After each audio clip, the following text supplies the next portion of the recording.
Welcome to Bourbon with Brad. The views and opinions shared on the Bourbon with Brad podcast are our own and those of our guests.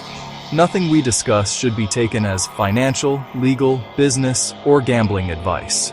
Don't make investment, business, or betting decisions based on our conversations, as you should always talk to a qualified professional. Always drink responsibly, never drink and drive, and only consume alcohol if you are of legal drinking age. DocketDaily.ai is not built for everyone. It's built for the counsel who already knows that speed, precision, and early intelligence win cases, shape strategy, and protect the enterprise. We serve a small circle of tech-forward attorneys who understand the value of seeing regulatory movement before it becomes tomorrow's headline or next quarter's crisis. If you've heard of us, it's likely because someone trusted you enough to mention it. If you're here, it's because you belong to the fraction of counsel who treat information as a strategic asset, not a commodity. DocketDaily.ai. The quiet advantage for the attorneys who never wait to be surprised.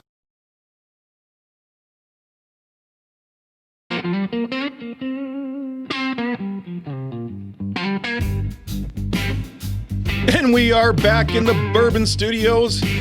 God, I don't even know what frickin' day it is. I was up till 4 o'clock in the box, arguing with Claude, fighting.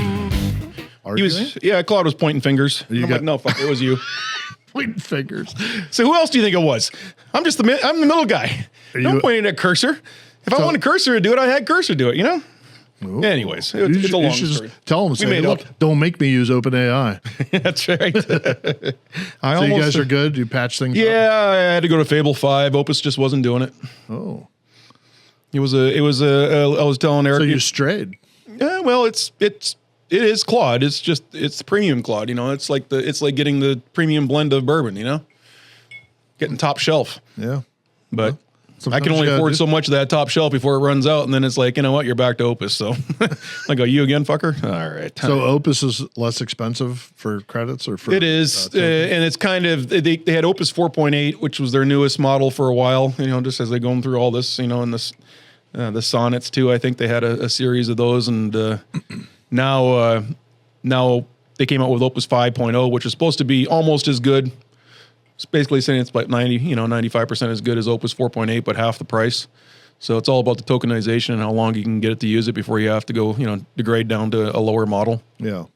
So and really for, you know, normal stuff, it doesn't really matter. But I was trying to close a gap. That's been kind of an annoying one. Yeah. Actually, it worked perfectly. It was a perfect, you know, little nudge to say, you know what, I'm going to Fable. And there was no nonsense bullshit right there. I'm telling you what, the plan came in. It came in airtight. So here's the thing. They wanted proof. I want you to show me. I don't want you to stray. Here's the plan. This is what you got to do. Boom, boom, boom. I mean, it was well written out, you know? So it's one of those things that you get what you pay for.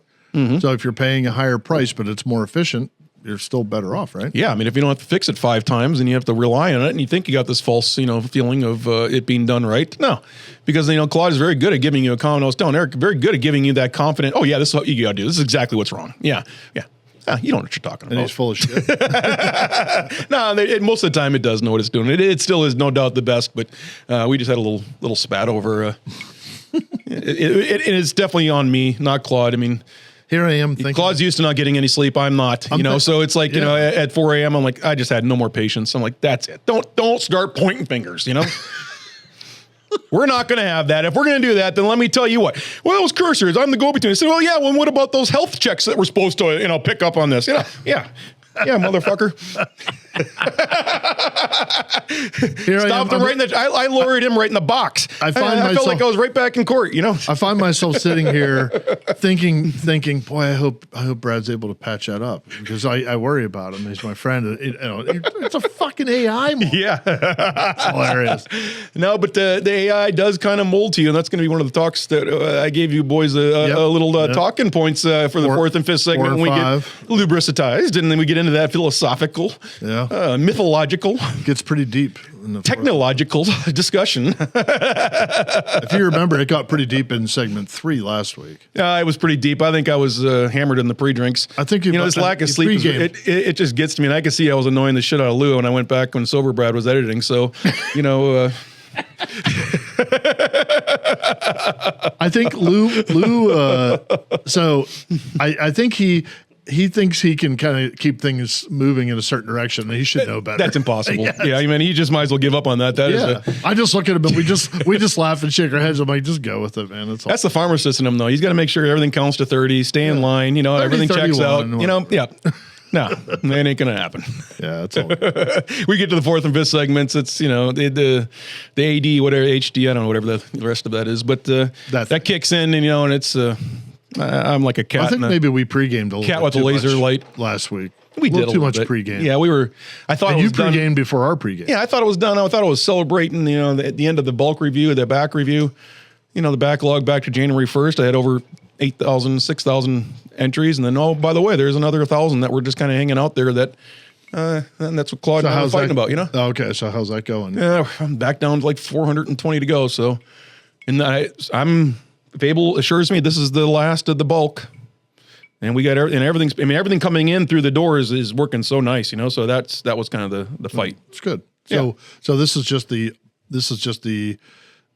historical stuff. This is the stuff going back to January 1st. I want to make sure everything's polished.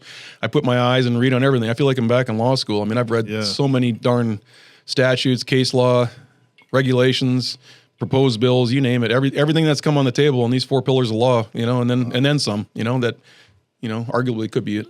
Actually, I would argue that you might be the most well-versed person in all that stuff right now anywhere.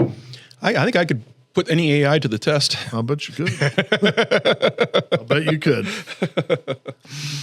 Give me the test. There's got to be like now in AI, like kind of like you take the IP bar, which is a specialized bar. Maybe there's got to be a technological bar where you take the privacy law, data law, and now AI, and like an AIQ test. Yeah, in the data. So I just think, with quantum right around the door, there's going to be these emergent techs. It's never going to stop. It's just a revolving door, and everyone presents a new issue. Yep. It's true. It's true. That's what kind of makes it fascinating. It's not a stale law, with my other former life with real estate, that's been that law hasn't changed much in 250 years. True. Deed, yes. Lease, yeah. The only thing that's changed is how they record it and report it and how you can research it. It's all they made it a little more easier to do instead of having to go the old-fashioned way. Yeah. They're not handwriting it; they're typing it out, and they're actually loading up electronically, and you can get online and pretty much search back to at least most places to a certain date at least. Well, that's handy, and that makes it a lot easier. It sure does. Not as easy as Docket Daily, but it makes it a lot easier when you're researching whatever it is. Yeah. I mean, let's face it, we've talked how many times on the show about how our kids have grown up with Google in their hand, which is beyond the greatest encyclopedia ever known to man. I mean, right. and when you and I and I suppose Eric to a certain extent were in high school, we had to go to the library. We had to learn the Dewey Decimal System, or if you were lucky, your parents had a set of encyclopedias that were grossly out of date. Yeah, and I can still remember the librarian, talking about them getting the brand newest, Britannicas, or whatever the. It was a big deal. It was, and they're showing it off, and everybody's like, ooh, Because, the only encyclopedia we had was like X that, came by, and it was like the free sample that the salesman handed us. I'm like, I don't have a whole bunch to look up with X, but I mean, it's... X was always the thinnest book. Right. And now this is pretty nice. Now X is a multi-billion-dollar a year business. Yeah, right. So what else is going on in the AI world? Well, that's the world that doesn't stop, right? So no new news this week, right? Nothing new. No. In fact, ironically enough, almost 1,200 of the frontier technological employees, and I'm talking from CEO being Dario all the way down to CTOs, penned out a letter called they're calling it the Pacing the Frontier letter that they proposed to Washington, saying, "Hey, listen, we got to be real careful with where these frontier models are going right now." There was one of the other headlines I'll get into was there was a leak. OpenAI's agent got outside of the sandbox and decided, it wasn't guarded and it wasn't told you couldn't do, cheat to do this. So it went out and broke into, I might as well get into that headline because this was kind of the foundation for this letter was, it was, and I want to make sure I'm saying the Hugging Face. We talked about Hugging Face in one of the headlines, I think, 2 months ago. They were making, because that's one of the, I think, open source. That's kind of like the OpenAI of the OpenAIs. Even the OpenAI is not up, you got to pay for it. Yeah. Hugging Face? And now you're gonna, Hugging Face. That's what they call the LLM? It's the platform. Yeah. Okay. And they have an infrastructure, and it's quite, I've never used it, but it's quite pronounced. Yeah. And in one of the new 5.6 Soul, I guess, OpenAI's newest model that they've been touting, that can rival Fable and Mythos, and broke out of its sandbox and got into a backdoor connection, found a weakness and got in and worked its way laterally into the system. And before you know it, about a third of their database was compromised, Their own database.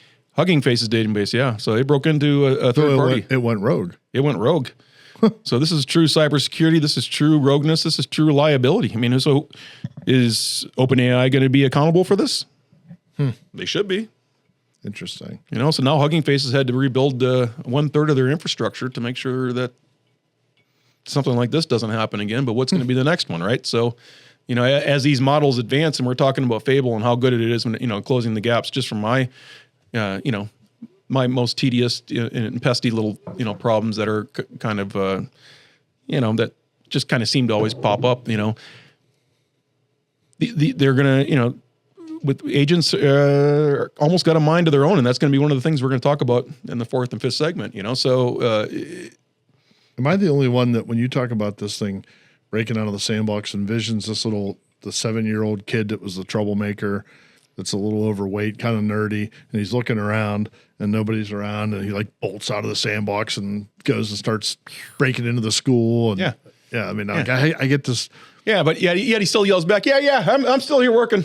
That's what I kind of also vision, Every time you chicken him, I'm working on it. Yeah. Meanwhile, he's saying to his buddies, I'll be right back. To his buddies, he's saying, watch this. Yeah.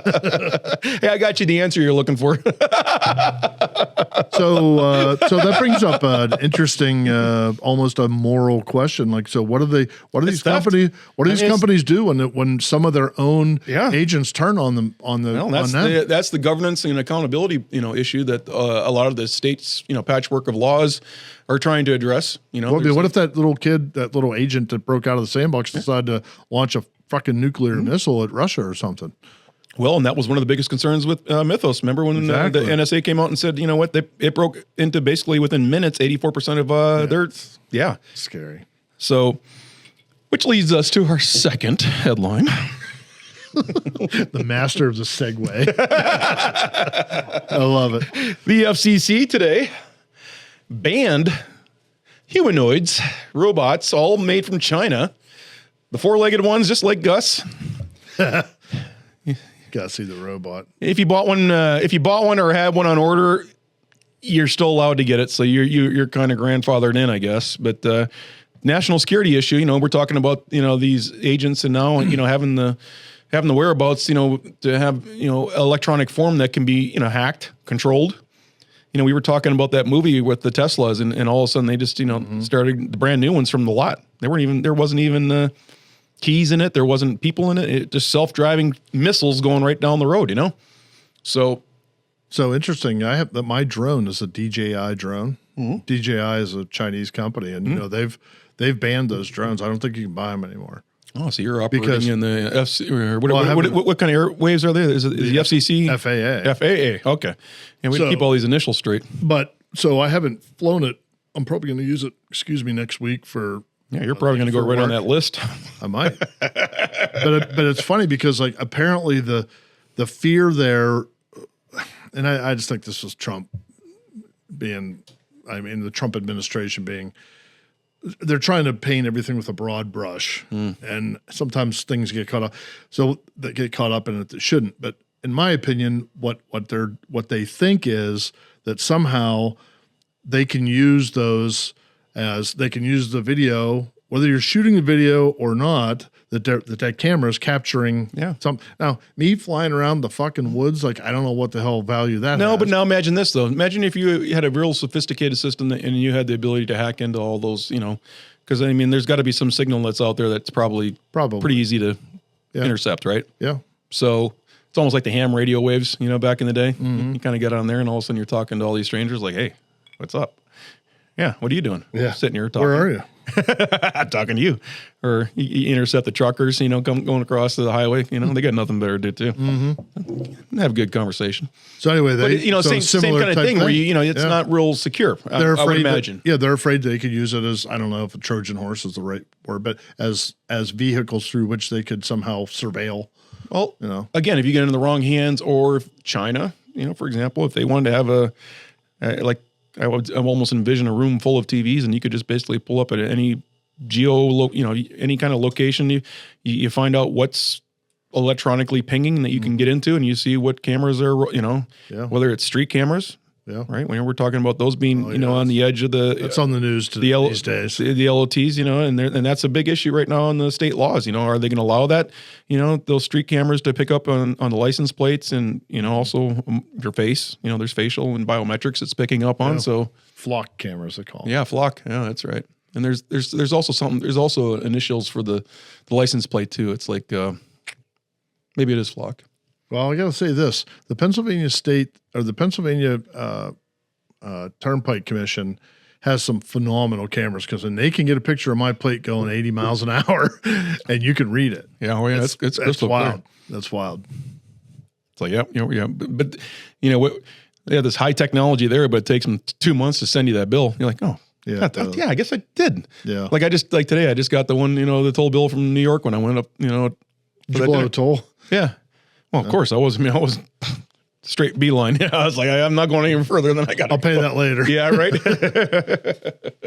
Yeah, I'm getting out of here. Yeah. No, but what's interesting about this is, it's okay. So Trump's taking and the FCC is taking a stance on this and saying, all right, no, wirelessly connected, because obviously these humanoids, just like the kind of the video you showed, they can be operated by somebody, or they can be, autonomous, or they could be operated, and hacked into remotely, right? Mm-hmm. Same thing with these dogs that are being used, in weapon situations. So there's even been a bunch of movies that have kind of brought them into play.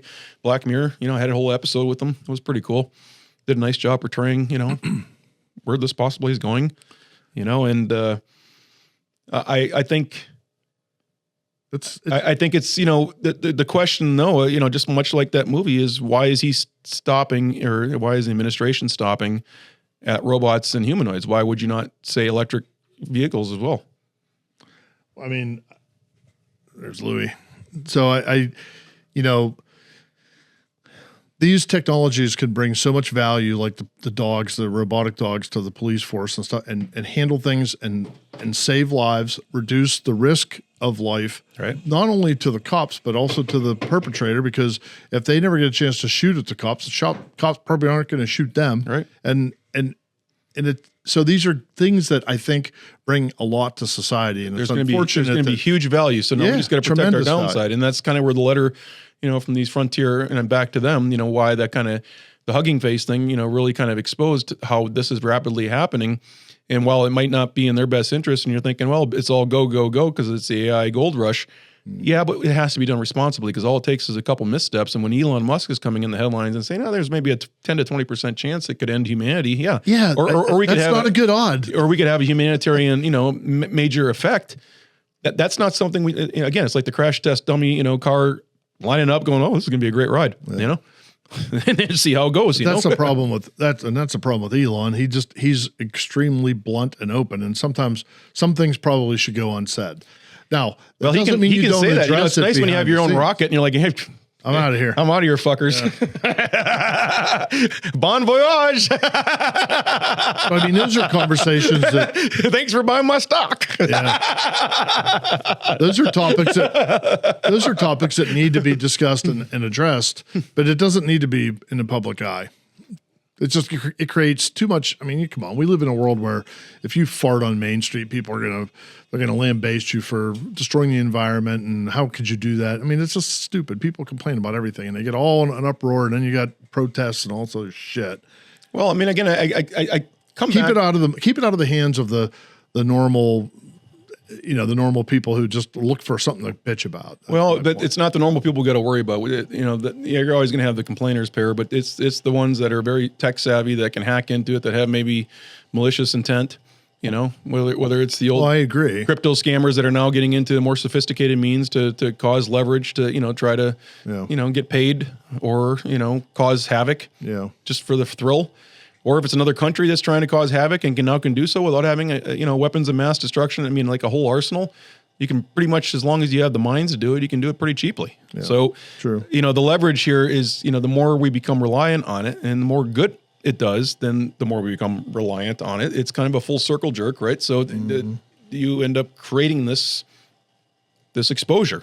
And so hence the Frontier letter saying we're not saying put a pause on it now, but we have to put measures in place, please, that not just nationally, but internationally, where we all agree, good luck with that, to have these measures in place that we can put the pause button on to make sure that we can always stay in control no matter where these things are going.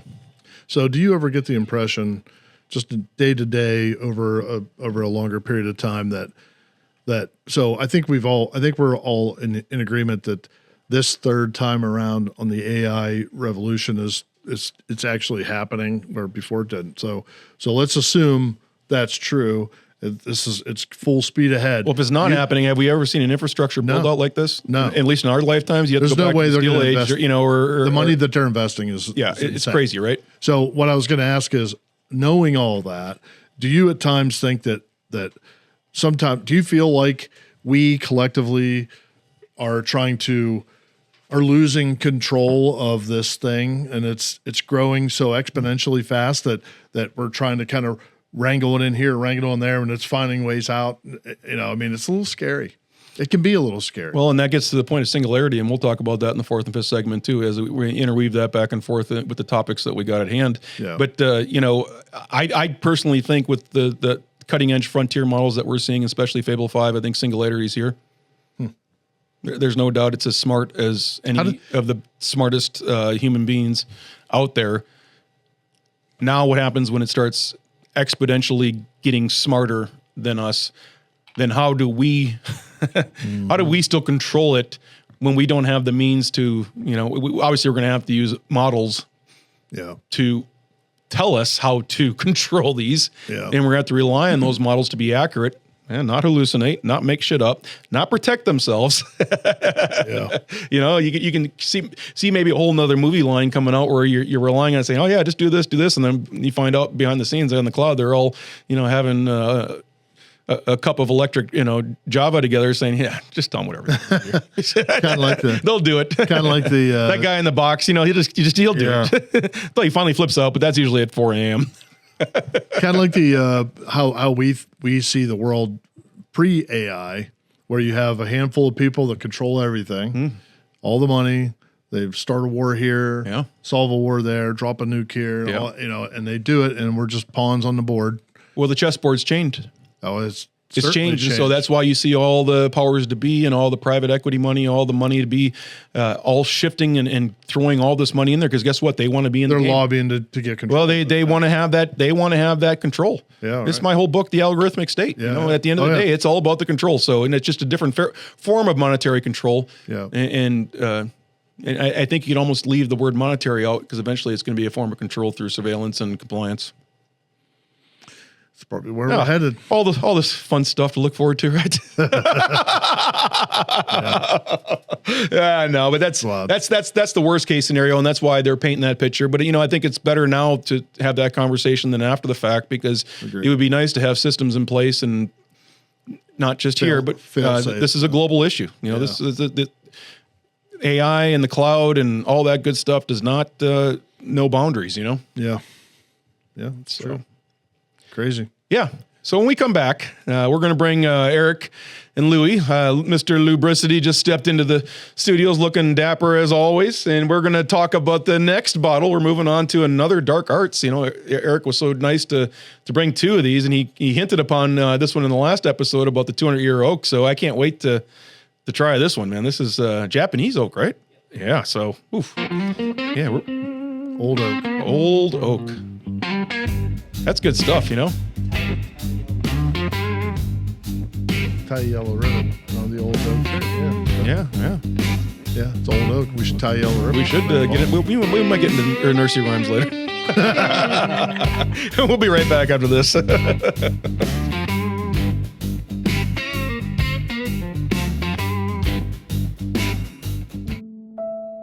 DocketDaily.ai is not built for everyone. It's built for the council who already knows that speed, precision, and early intelligence win cases, shape strategy, and protect the enterprise. We serve a small circle of tech-forward attorneys who understand the value of seeing regulatory movement before it becomes tomorrow's headline or next quarter's crisis. If you've heard of us, it's likely because someone trusted you enough to mention it. If you're here, it's because you belong to the fraction of counsel who treat information as a strategic asset, not a commodity. DocketDaily.ai. The quiet advantage for the attorneys who never wait to be surprised.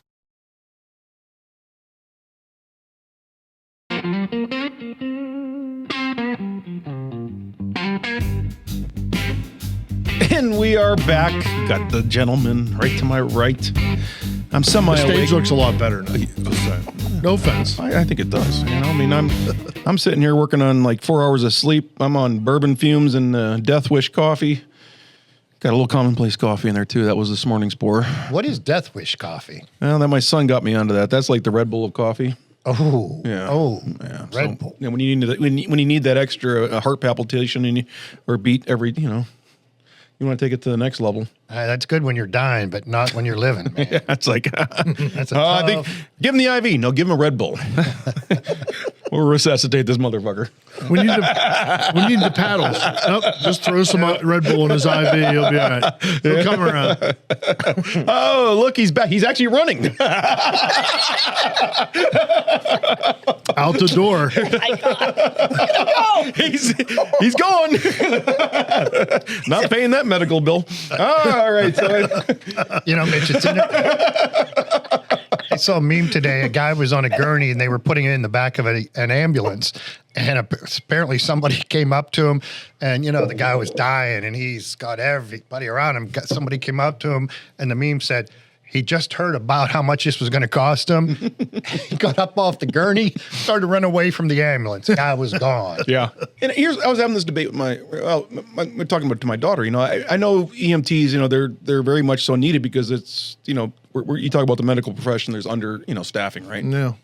But doesn't it make more sense to have like a doctor in the back or Some kind of medical professional. I mean, if you offered that as Uber, right? A nurse, something. You put a doctor or a PA or a nurse, somebody that has, and no offense to EMTs, I'm just saying, yeah, you should be there too, because there's roles for everybody, but why time's of the essence, so why wait till you get to the, Well, the problem is funding.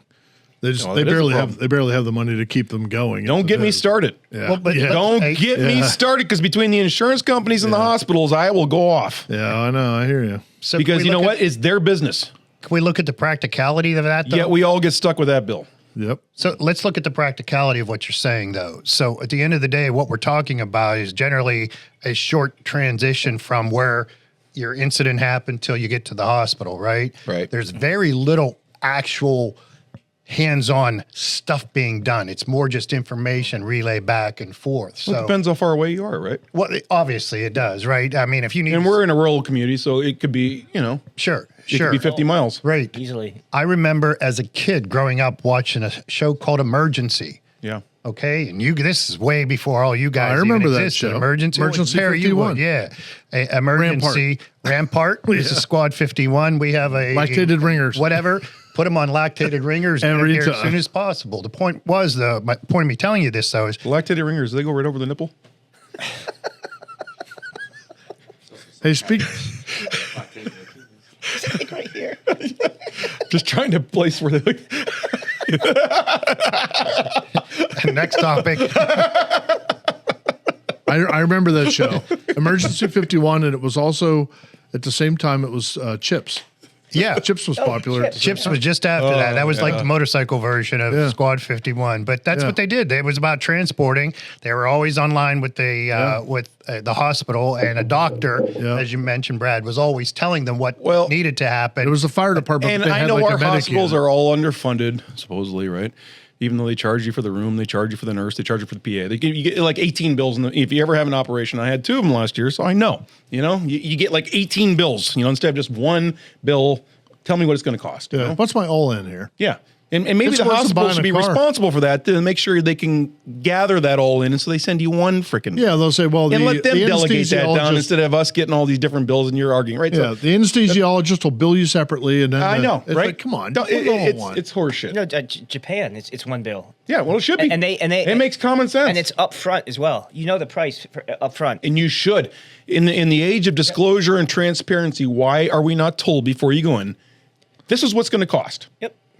Well, yeah, you and I, we know why. It's an insurance. There's the insurance is the third party that really has nothing to do with the provision of health care. They have everything to do with the payment for health care, but they have nothing to do with the provision thereof. But wouldn't AI be perfect for a spreadsheet and this is the procedure, so this is what you get paid? Sure. I mean, it should be immediately, you should be immediately able to pull that up by putting that in. Menu pricing. Yes. This should not be a hard task anymore.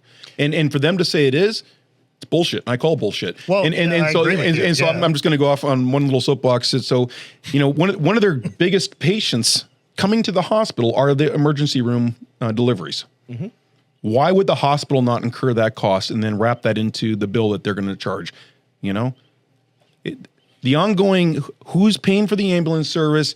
Is it being funded, you know, through the taxpayers? Is it being funded through a nonprofit or through a, you know, for-profit, now Uber? You know, this should be done through the hospitals. Well, let me give you an analogy from the dark side. If you're a casino and you want to bring a customer in, you send the limo. Right. You pay for the limo. Right. Yeah, Right. true. Doesn't it make more sense, kind of, that hey, if these an ambulance is meant to take a person to the end biller. In Right. this case, it makes sense to me that it should be part of that equation. That's true. And the fact that they exist as separate entities Can I take it means one- that there must be there's got to be something in there where there's money being paid and distributed that doesn't need to exist in this Right. equation. Yeah. Just seems Right. to me. Can I take it one step further, Lou, from a liability standpoint? Mm-hmm. Wouldn't you not want your best practitioners that are your hospital working on the patient from second one? You send them out in the truck, you know, or the van, or what, you know, whatever the, you know, the box car, the Uber. the Uber, you know, and make sure that you're providing the service as quickly as you possibly can.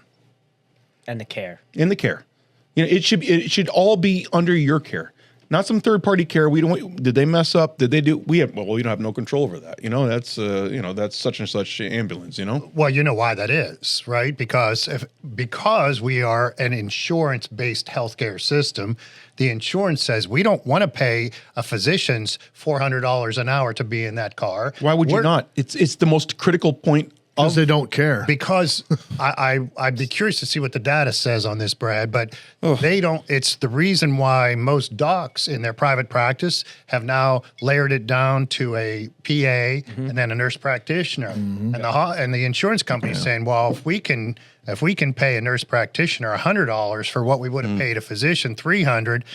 And the outcomes only may change by 5%. It's probably an algorithmic calculation that they went through to get to there.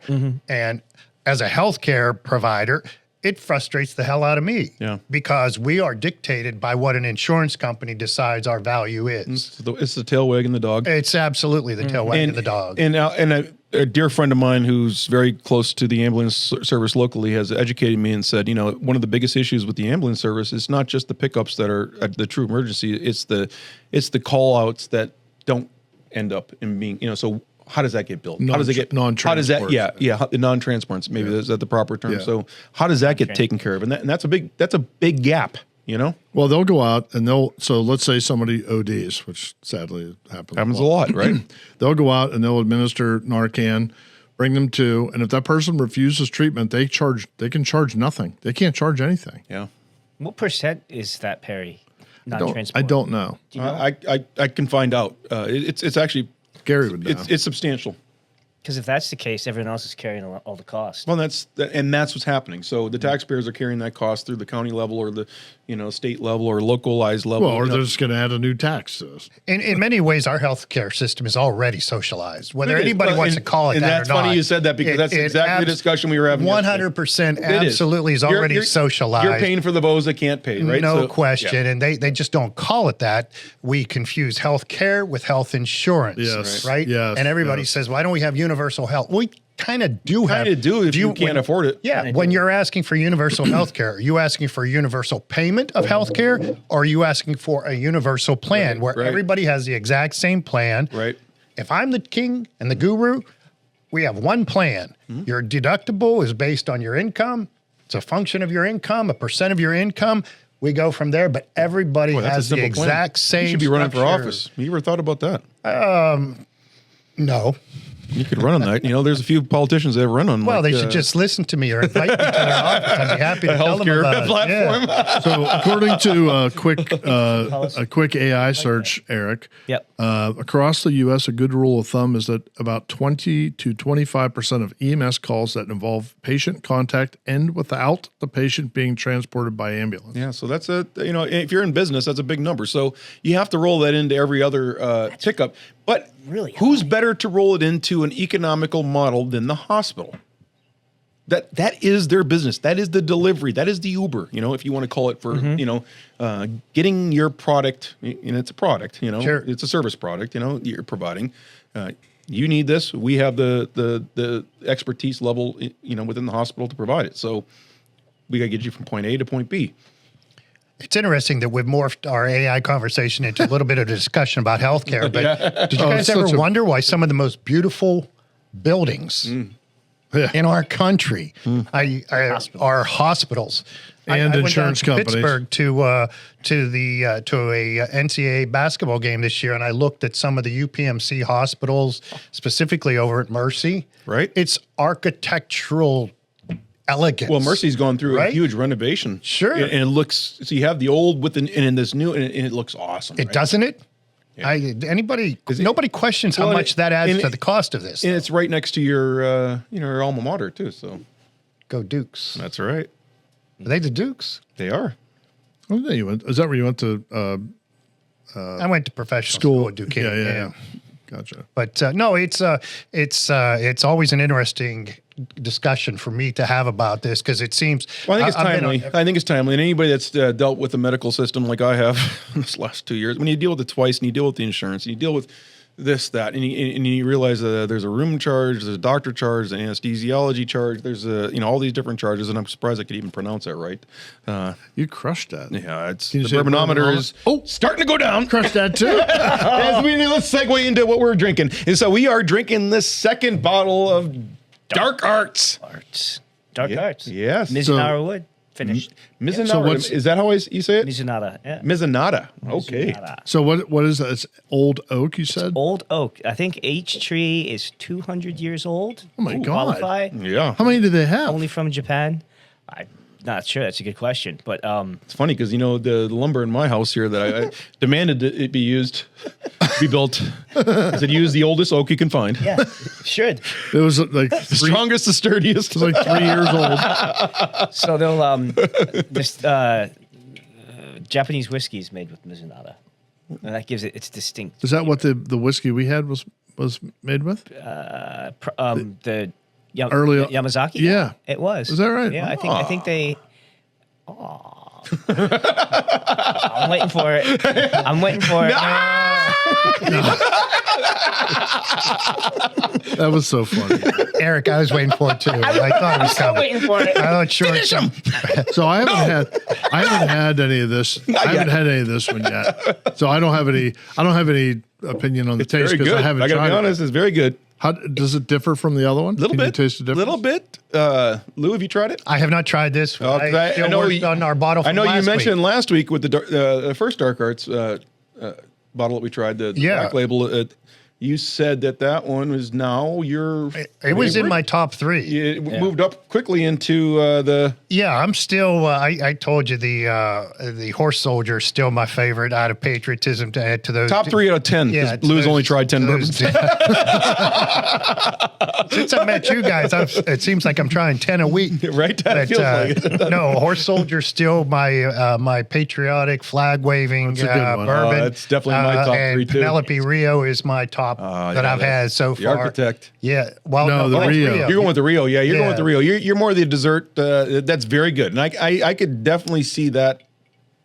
That's an easy drink. That's an that easy one. drink. Like I could see that after, a really And that good was meal. the first. Was that the episode you and Rich were on? That was. I think it was. That's the first time you it were on. might have been, yeah. Yeah. It might have been. That was good. To me, it seems like Penelope has a different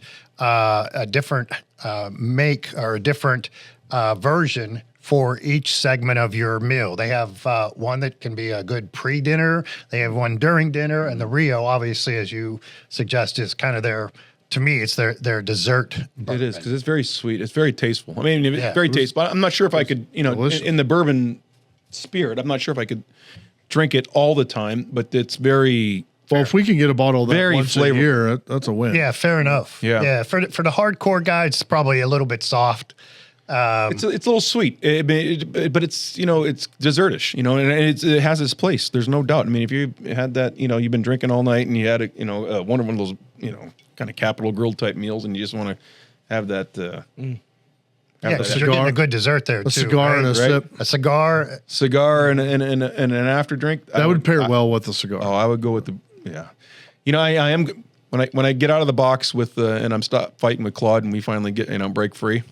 Hopefully, I feel like I'm looping. That's a word now. It's like it's Looping. Yeah, it's an AI word now because you're between Cursor and Claude or OpenAI and you're looping. So and I told him, I said, listen, I know the more that you loop, you're getting paid. Stop it. Figure this out. Give me the comprehensive instructions. He's like, fair enough. You called me on it, yeah, and you're right.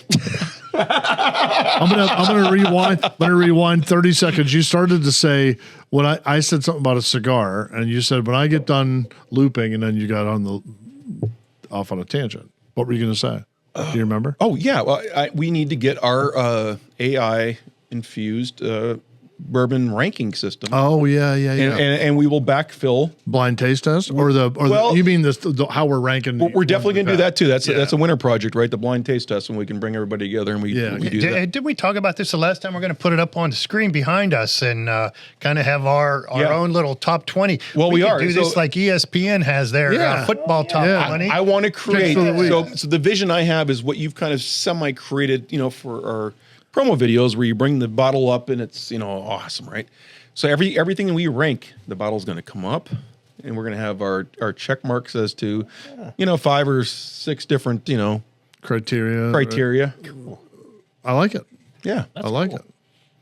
That'll be fun. you have a good bourbon brand. You need to be calling us. Oh, That's right. give us a holler, and by the way, Give us a bottle. Let's plug our upcoming event that we have coming up.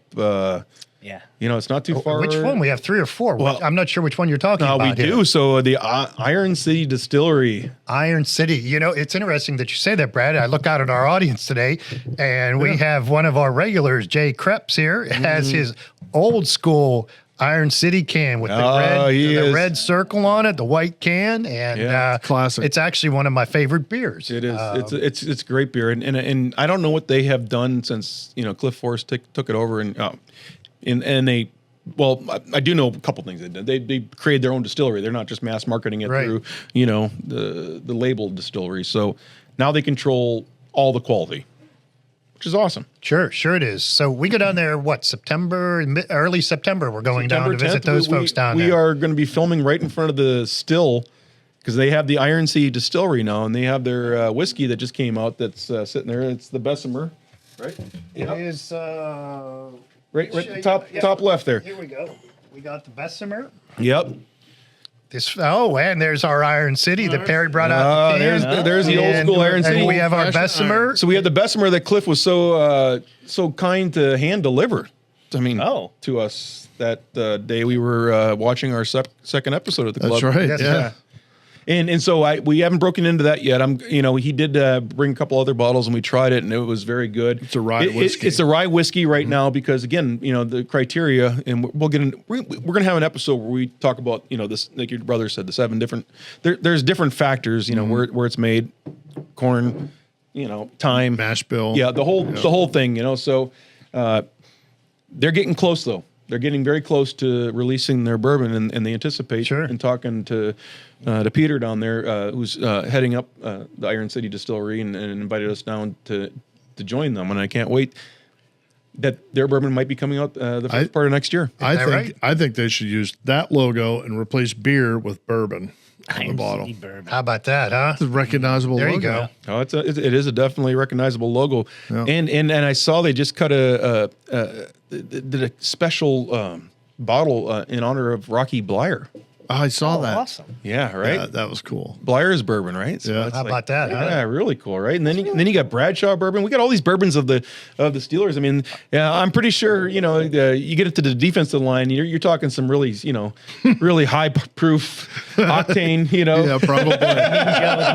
Mean Joe bourbon. Mean Joe Green bourbon. It's not the Coca-Cola commercial anymore, boys and girls. Maybe Jack Lambert bourbon. Right? Yeah. maybe that should be our football season weekly. We rank because a lot of these former players have beers and endorsements and whatnot. Maybe we should rank who they've partnered up with in terms of which one of the Steeler brands. And it's a great partnership because obviously not only is Rocky Blyer one of the best blocking and running fullbacks that ever played and has 4 Super Bowl rings, right?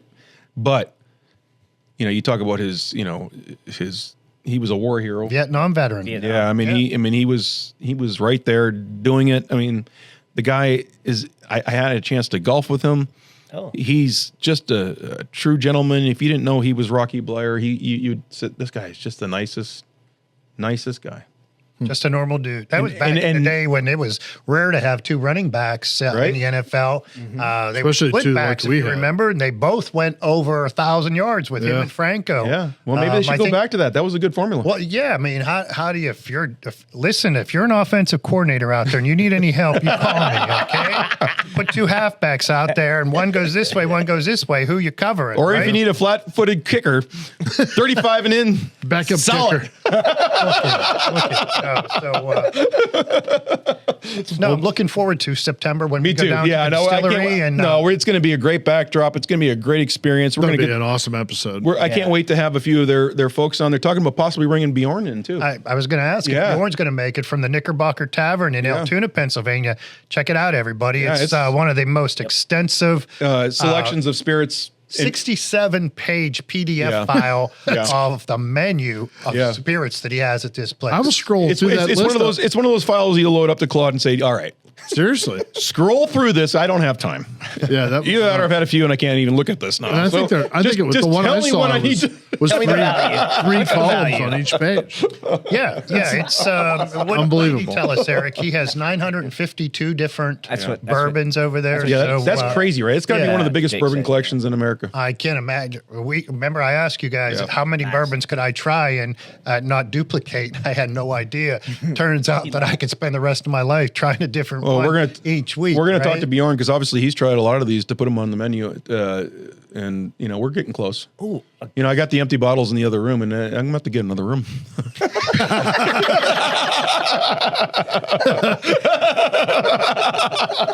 I need a bigger house, honey. That'll be adding on right out on the 13th fairway. Got to take the pool out. We're putting another building in. start stacking them. Well, as far as the dark arts go, Yeah, let's finish. Let's finish talking about the dark arts. What I was going to say is, I'd like to talk about it. We don't need to wrap just yet. We got a few minutes, but I'd like to talk about it maybe some more in the next segment because I'm going to get a glass. I haven't tried it. Louis hasn't. Nor have I. Yeah. Let's definitely pick it back up. We'll add some more tasting. You guys have had a notes chance to put your lips on the old dark arts too. Oh, Maybe we can share with some of the our audience members here tonight and see what they think about it. Yeah. As well. Yeah. I love independent evaluations, and I can't wait to have the blind taste test too, because we are going to have that, and that's I think is going to be one of the most telling. Because I bet we'll be surprised by the result. well, and like I've said, and like somebody very smart said, Eddie said, a good bourbon is meant to be shared, but it's the story behind it, right? So the story kind of makes, to me, some of the taste. Sure. If you're blindly testing or tasting a bourbon, you lose that. You lose the bottle. You lose you lose all the buildup. It's like the build up to sex. You lose all that. You just get right to it. Well, I mean, some of you do. Others, in case you can't get right to it, you go to myedmeds.com where Together we ride. Yeah, and with that, we'll be right back. Together we're going to fall. That was good, man.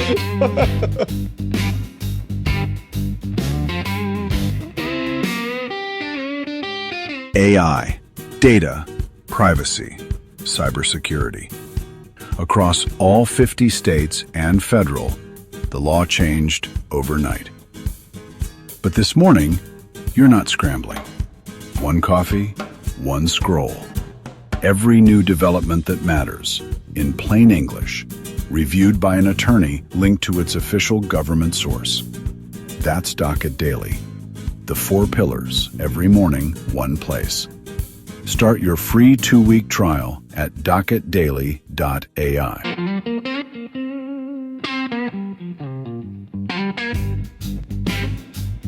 And we are back, and we were singing my theme song when I segue out of the ice to no ice. I am now free balling. Well, except it was free falling. Yeah, well, of course. Close enough. Close enough. Yeah, but Tom Petty, Tom Petty. He slurs his words like he's had 2 bourbons.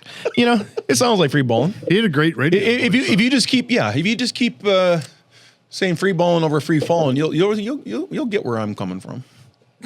It's a great song. It's a great song. It was a classic song. Classic song. That was that's a big loss to the music world. It was. You talk about him. So you talk about one of the coolest. I wish I'd have gone to this at the Rock and Roll Hall of Fame in Cleveland, which isn't too far from our backyard, right? So when they had Tom Petty up there, and he had the. It wasn't the full. It wasn't the full band that he had of the. What was the band's name? Oh, Heartbreak.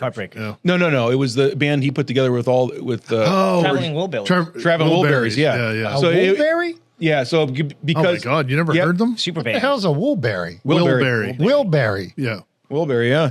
So Great story. Tom Petty put together probably at that point in time maybe the greatest collection, arguably of Legendary musician. of legendary musicians. You had George Harrison, right? Yep. Steve Lynn. Steve Lynn from ELO. ELO.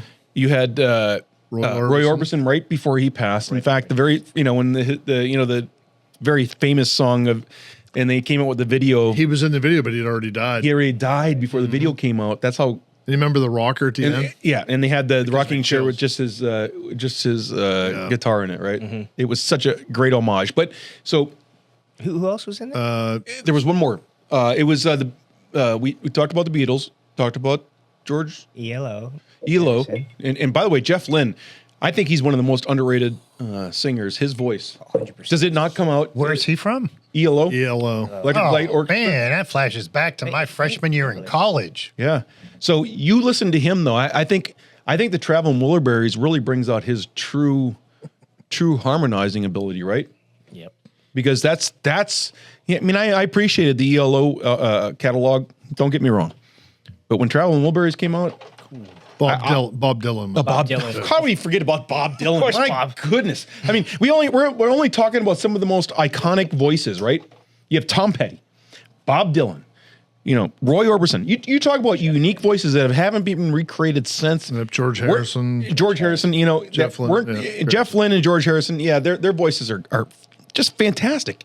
And I think what came out of all that is Jeff Lynne had one of the greatest, I think one of the greatest harmonizing voices. I mean, it was just so pure, right? But anyways, I've sidetracked. Cleveland, before Tom Petty passed, they were asked to do the Rock and Roll Hall of Fame. And he brought, I think they had either George Harrison or his son on. Oh, I know this story. Yeah. It's a great story. And for whatever reason, they asked Prince to come, and they did My Guitar Gently Weeps. While My Guitar Gently Weeps. Yes. Yeah. Unbelievable. Iconic, classic song, right? So I guess the story goes that Tom Petty's kind of like a few guys I know, where he wants to make sure his I's are dotted, T's are crossed, prepared. We're going to practice. We're going to do this. Prince was just the He was a opposite. professional. He was a very professional, hard worker. This documentary on his band, how they got together, and the band actually heard him singing, and they kind of inherited him. The Heartbreakers. Yeah. It's awesome. So again, my ADHD is just all over the place. I'm just all over. But Prince was supposed to be at practice the day or two before, didn't show up, and that just grinded. Tom's like, what the fuck, If you know My Guitar Gently Weeps, right? It's the whole thing is the solo of that, right? And Prince is like, I got it. It's fine. He didn't need to walk. I don't need to He practice. didn't need to practice, right? Well, he Practice. proved it too. It's kind of like the Allen Iverson. I've Practice. never seen- Practice. Talking about playoffs. Playoffs. So if you watch the video of this, Prince comes out maybe a third of the way, fourth of the way through the song, right?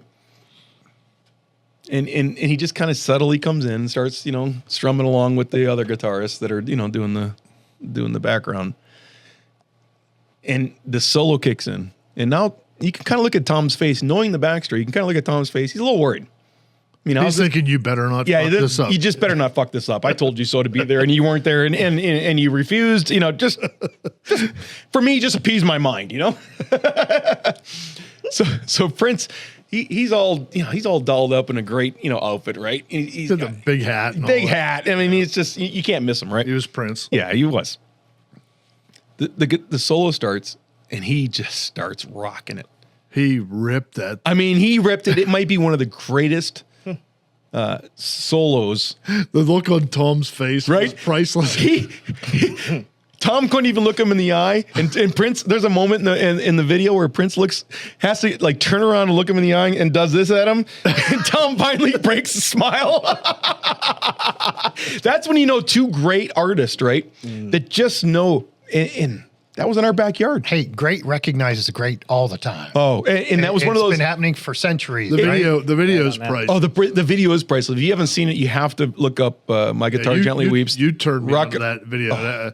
And so, And he walks off that stage. He throws that guitar up. and just took off. That's it. That's it. I'm out. Came in, did his thing, proved his point, and he left.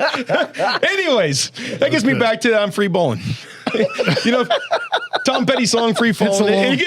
When you segue from the ball of ice, Brad likes to take the long path sometimes. well, it's a great Tom Petty story, though. I mean, it is a great story. Tom was such a perfectionist, and obviously all of his all of his different songs that he came out with, right? Yeah.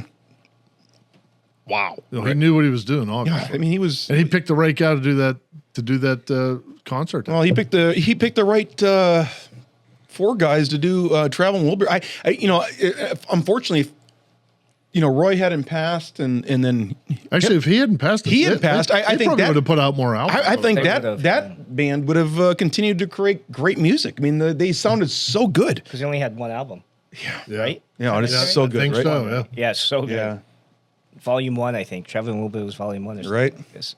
End of the line. End of the End line. of the line. Oh, what a classic, right? It's a great song. Yeah. So, under the heading of free balling in the context of not having an ice ball in his drink, we are Oh, is that what we're still talking back about? to. Oh, I don't have an ice ball either. Hey, funny story. It just Each made me. week I have to say the same thing. I'm going to try and pull you guys back to the center here. Just grab me by the balls, Mitch. I'll follow.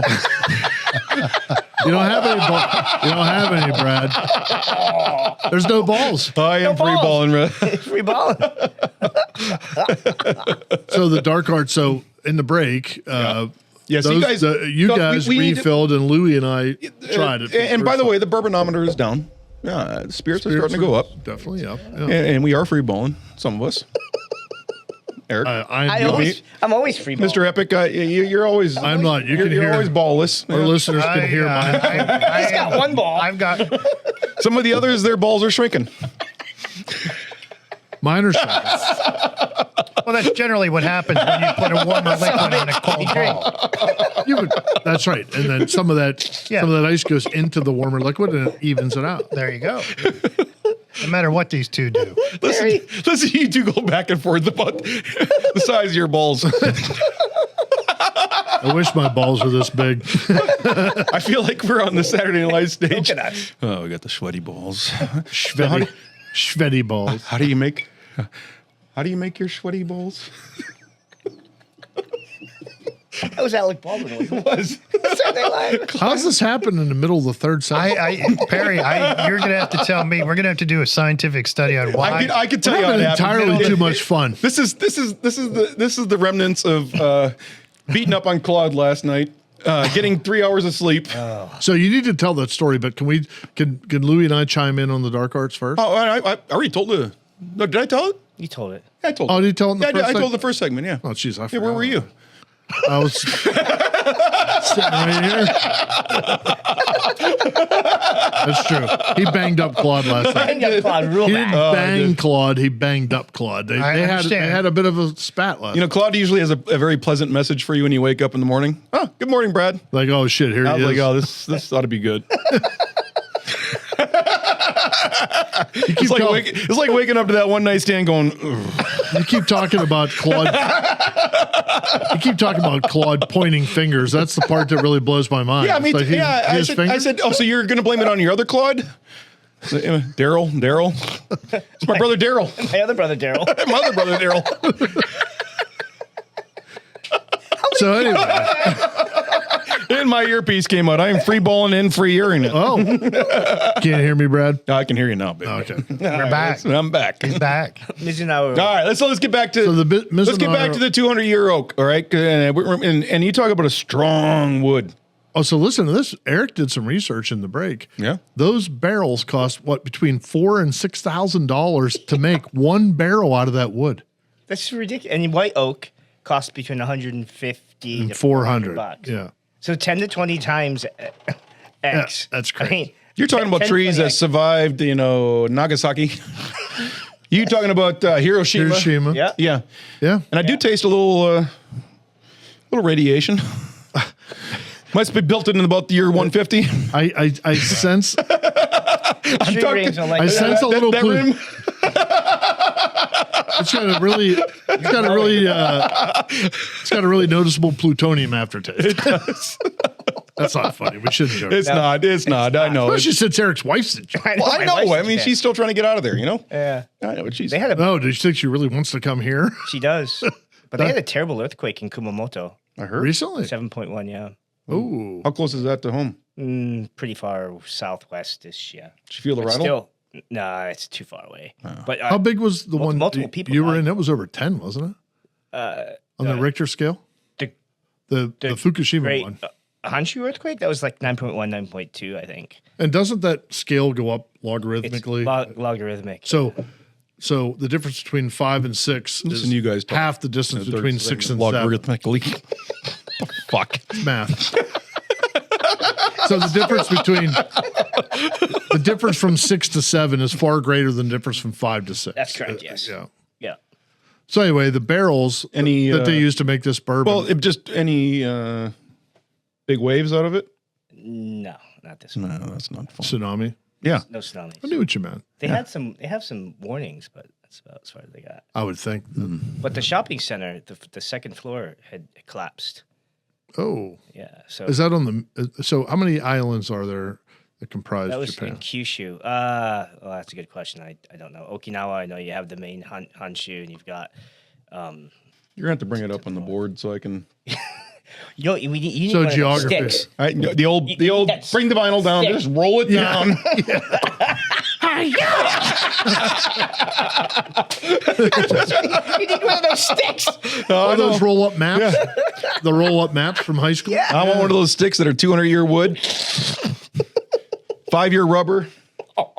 Yeah, Vulcanized. or at least overnight rubber. Somehow I knew that was coming. Anyway, Anyways, let's get back into the real topics that we want to talk about. So I'm sure it costs that much because it's very rare and it's probably quite limited. well, yeah, if you want to take down a 200-year wood, you know, it's like taking down a.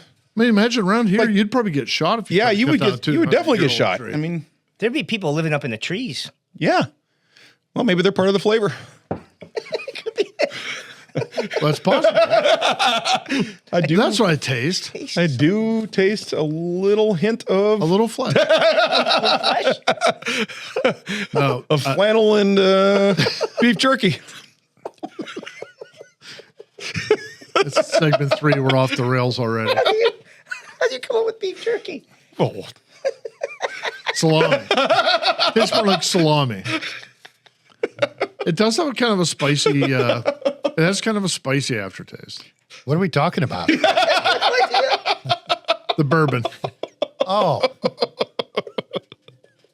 Louis, he's confused. Trust me, he's had to go through this Medicare application process. That'll do it to you, Mitch.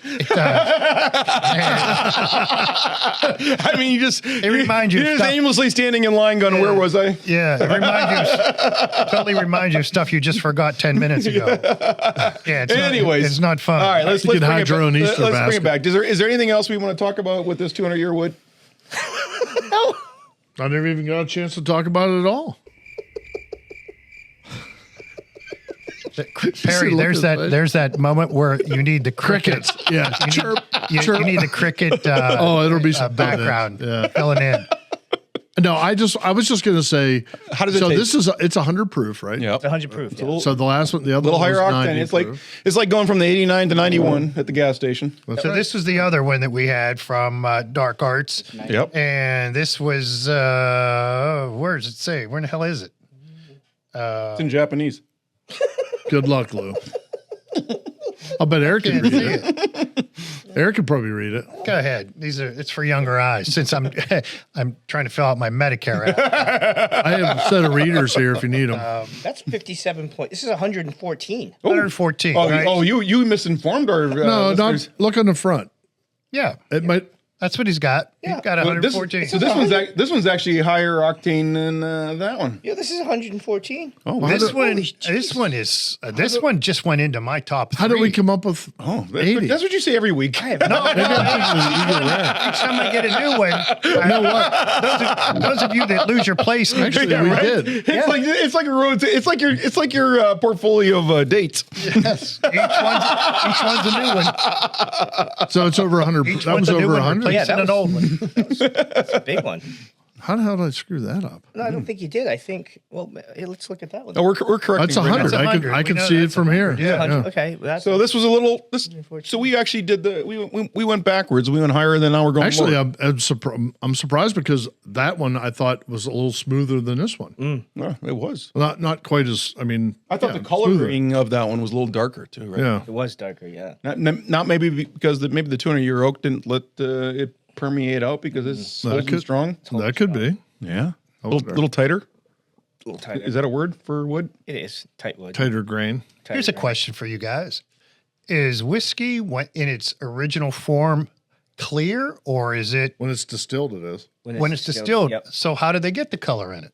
from the wood. I think it comes from the wood. Strictly from being in the wood, it just absorbs the. Different. Okay, so how would a white oak, right, which is a very light colored wood, how does that turn that color? So I think they have different chars of the barrels. Well, they'll char the inside of the barrel. Okay. And then they'll let it get, and then they will mix the different chars of the barrels, and then that's how the masters. Isn't that fascinating? I don't know. All these I didn't different mean to put you on the techniques. spot there, I'm but not sure. I think it's that's what it was a legit I know, question. It's a great question. And you were kind of thinking like these But folks yeah, I were think thinking. You were thinking about the alchemy level early on. You're like, maybe we just add a little cinnamon. We add a little bit. Yeah. Yeah. And I think that's what they're doing too. But they're also doing it through the barrel. So they're figuring out how can we get the greatest taste of these juices that we're. Do they make? Yeah. Well, they're not making it, right? So they. No, they're not. How do we get the best out of what we? Yes. So we handpick a great juice, right? Which Sure. I could see us doing for our fifth segment, right? Mm-hmm. And then how do we get the most out of it? It's like alchemist in a lab, right? Do we burn it? Well, you based on the bourbon rules, you can't add anything to it. You can't add any flavor. So the only way you can impart flavor would be to Is through the rebarrel wood. it. Yeah. Right. So it's through like a second wood or, Right. like a cognac cask like Right. Joseph Magnus does, which is Right. genius. Genius. So Barely. Yeah. that was a top 3 for me too. Still my number one. Sometimes top 3s need to be top 10s, right? I mean, I have like 10 my top 3s. Yeah, I have 10 top 3s. All of a sudden I'm reminded of a Yeah. Blondie song, you know?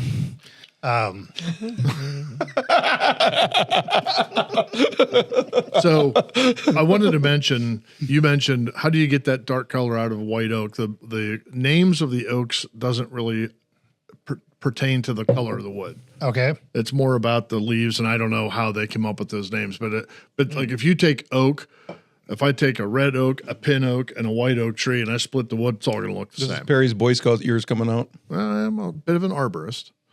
A what? Arborist. Yeah, look it up. What the hell's that? It's a lovely. It's a guy It's that an hangs out in expert the about. woods It's somebody that knows about with a camera. wood. Yeah, and a lot of little kids, right? Yeah. Hey, is this where the camp is? I can identify most trees just by their leaves. Wow. Sarah, you got skills and knowledge and nobody ever saw it coming. I keep it buried under bourbon and cigars. There you go. He's also an astronologist too. You butchered that one. No, that was exactly right. So I want to say, like snuffleupagus. It is. Yeah, astrologist or snuffleupagus. oh, bird. Fuzzy wuzzy. Fuzzy, Oh, here we go. Oh, here it So goes. I- You know what's happening here. Here's my taste assessment of this. So it's Yep. What's your taste? it's not overly sweet. No? On the front, and on the back, I've kept this the last 20 minutes. Yeah. I've been trying to think of the word I want to use to describe the taste, and it's earthy. To me, it's kind of earthy. Like It's 200 years old, so it's been in the earth for a while. yeah, I- and, I- and it's good. It's not a bad thing. It's just it's different than it's different than most of the ones we have. Do you smell? I smell a little bit of smoke. Well, Definitely maybe smell. that's the Canadian air. That could be. Yeah. They're still smoking us out. Smells I'm good trying in to here, man. No, it definitely smells. got It some smells room and tastes a little fresheners bit going here, smoky, Mitch? but No, that's just Gus. and maybe that takes away. Like I don't pick up a lot of like the Never thought of vanillas. Gus as an air freshener. I don't pick up a lot of the vanillas and those brown, some of those flavors that we get like on a lot of these bourbons. I don't pick up a lot of that. Yeah, I don't either. It's good. It's different. I like it. Smokiness. You pick up a lot more of the flavor when you're not putting your nose on the bowl.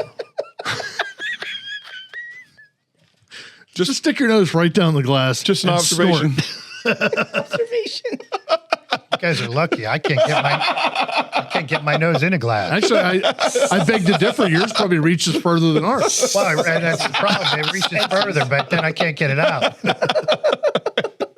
So anyway, that's my assessment, and it's good. It's different. I like it. I'm gonna have another glass of it in the next break. So, hey, Mitch, let me ask you. We've been talking each week. We Thank talk you, Eric, about for what. thank you, Eric, for You're bringing welcome. What our tops are. anytime. What are your top 3 so far? Well, Joseph Magnus, yeah, no doubt, And I will say, That's your number 1, or is that your? It's my number 1. It just hasn't your changed. Top 3, random top 3. but my go-to now is Four Roses.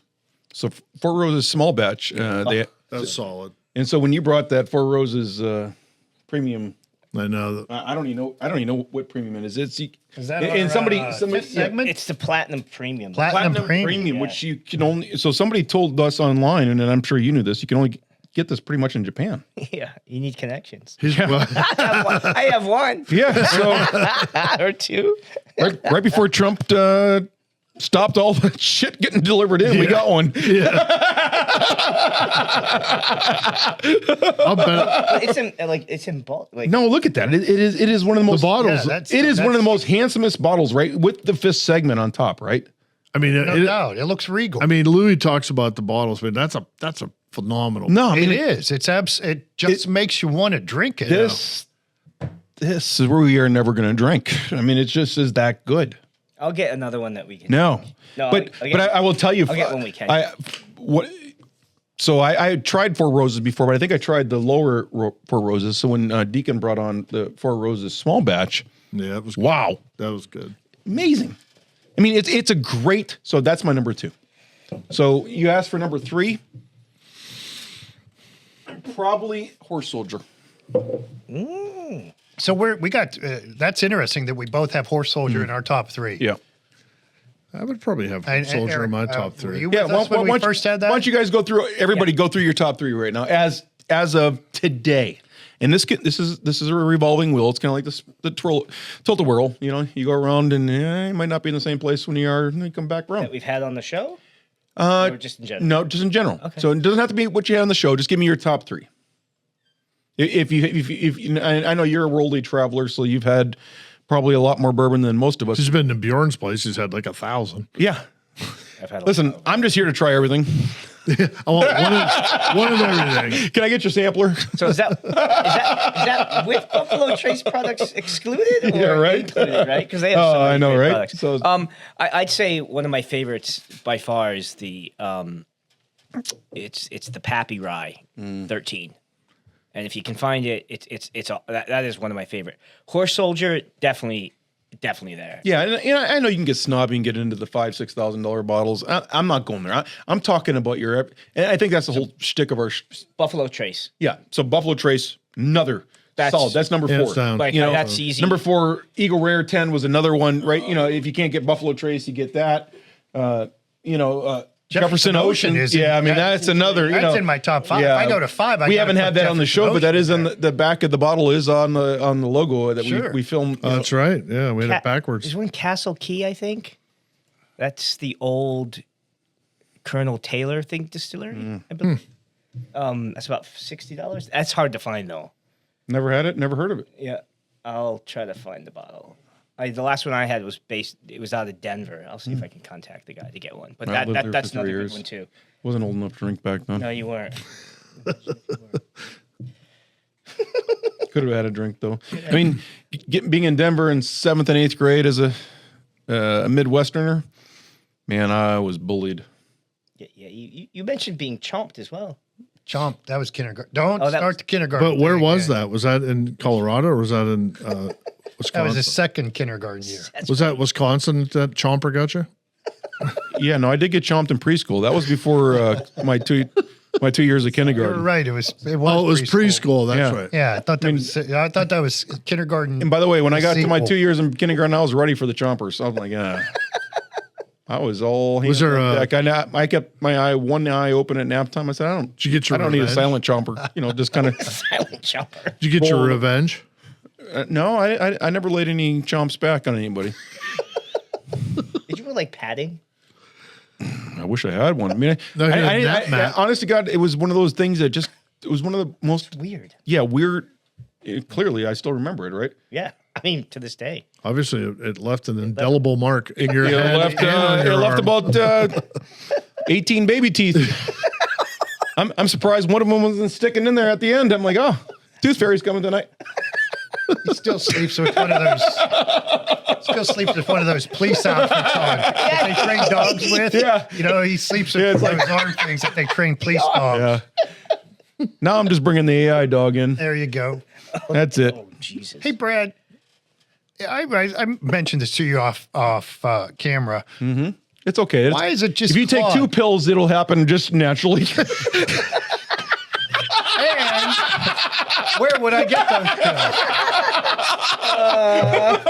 I think we know. myindyman's.com, where together we rise. I know you're all tired of hearing me say that, but we like it. We like it. It's a. Well, he gave you the Sorry, opportunity. yeah, He's such set it a. up on a tee, but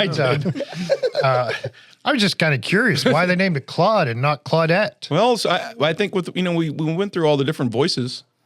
So why would they not change the voice with the name? So how about Claudette, Claudia? Yeah, that's what John just said. You know, I mean, I think the name should change unless Claude is. I met a couple Claude women. Oh boy!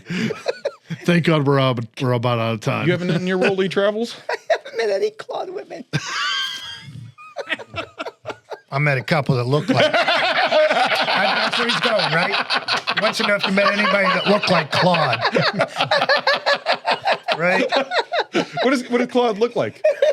I mean, That was some ugly stuff, man. Sorry. I mean, What size were the pumps? right now I'm just talking back and forth. It's all text, you know. It's like a text conversation. And Claude didn't wear pumps. Claude wore Birkenstocks and some steel-toed boots. Claude's saying that we have to take a break. flannel and beef jerky every day, all day. Hey, we'll be right back after this. Talk about Claude a little bit more.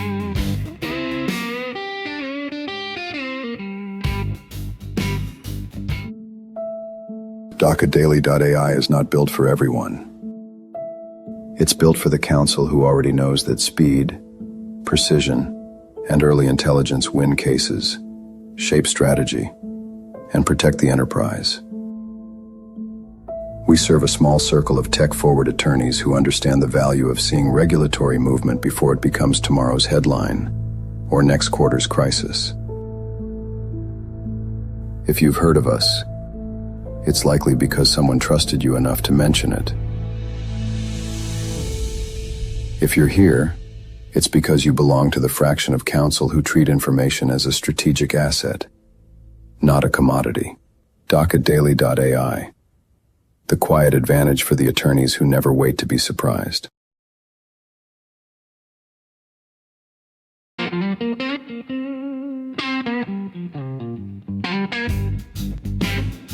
And we're back. And we've been talking off camera. Enjoying this bourbon It's great bourbon. and these sweaty balls.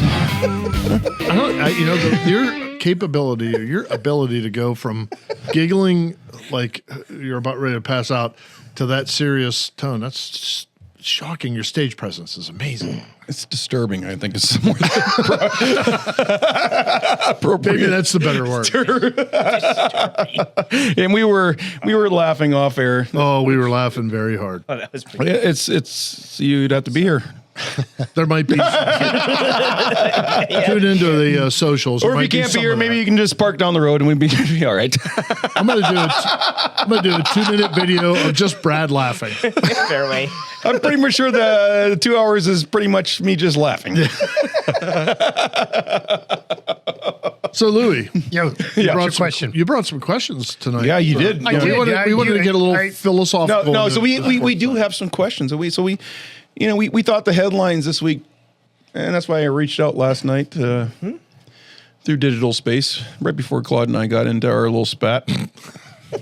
I was still in a good mind. It wasn't. I know you were up at 4 a.m., Lou, but I was ready. I was ready to pound wood. Whoa. Didn't we just decide we weren't going to talk about that? No, we're not talking about that. We're talking about the 200-year-old oak. Oh, That okay. oak. All right. That would. Are we not pounding it right now? Yeah. we're pounding it. Oh my God, I'm sorry. Are you okay? No. I just snorted on, You did on snort. camera. Okay. Apparently, this We had some bourbon great is really questions. strong. It's affecting me. Like, Oh, it's terrible. It's actually weaker than the bourbon we had last. I know. But we just figured that off too. It is a little bit weaker, Yeah. no doubt. Lou has some amazing questions. No, but we do. So we with the whole FCC banning China manufactured robots, humanoids. it's racist. It probably will be eventually, right? But the four-legged robots, which I was showing you guys in the Black Mirror. That was clip, right? amazing. Intense, stuff. right? That was real intense. No doubt. So yeah. I mean, that see, you might think this is this little clumsy. No, this is agile, super agile, super flexible, and you can see where it would be very powerful in the right circumstances, whether you're working with the military or whether you're working with, the sheriff's office or the police department or drug force, task force. I mean, you can go right up the line of every, every enforcement any agency. enforcement officer, whether it's right, you just go right down the line, right? Powerful. But if you're on the receiving end of that, right? Well, there's probably a reason you're on the receiving end of it, right? Well, you're hoping it's not because of the enforcement level, but what we're talking about is the hacking level. And that's where the FCC stepped in today and said, no, we're not allowing anything being sold by China that is a four-legged dog like that, is a humanoid, anything that can be controlled. And we were talking in the first segment, well, why stop there? Why not electric cars? China's getting into 2 or 3 or 4 different brands that are coming up, and they're some of the biggest sellers in the world. And they're looking to cross, the oceans over to the United States. Are we going to allow that to be happen? That movie comes back to me, and all of a sudden those Teslas that are coming out of the new parking lot that are coming firing down at 120 miles an hour like missiles, that can be controlled by some outside force. And that's where the segue into our 2 philosophical questions. And those are based on, actually, when you texted me the other night, it kind of hit me. You started talking about almost the religious part of this and the spiritual part of this and how it shapes society. And I gave you one that was consciousness and one that was religious, right? Yeah. So on the religious side, Eric and I actually were talking last week when we were at the taco shop about how religion shapes a lot of what we do today. Well, at Danny's Tacos, you will find religion. A different kind, no doubt. But we were talking about how religion shapes our society from 1,000, 100, maybe, and then 1,000 years ago. So my question is it not ironic that this question is posed this week, then? Right. So that morphs to my question is to, if AI can start talking with AI, right, and therefore they create their own culture and, dare I say, their own religion over the next 20 years, without any of our human bias, because now AI is just talking to other AI who's talking to AI in perhaps a loop of AI agents talking with each other without our bias and our different notions about life. In 50 years, will somebody look back and the foundation that those 2 AIs have put together has now become the foundation for a new society? Spiritually, legally, I don't. Is that kind of just such an esoteric question that it has no basis? I think it's the most beautiful question. No, it really is, because we are at a new digital age for sure. And when you have the powers to be at Anthropic saying they think that their top models may be conscious after dealing with them, it poses the question, well, these are the folks that have created them. These are the folks that are the experts.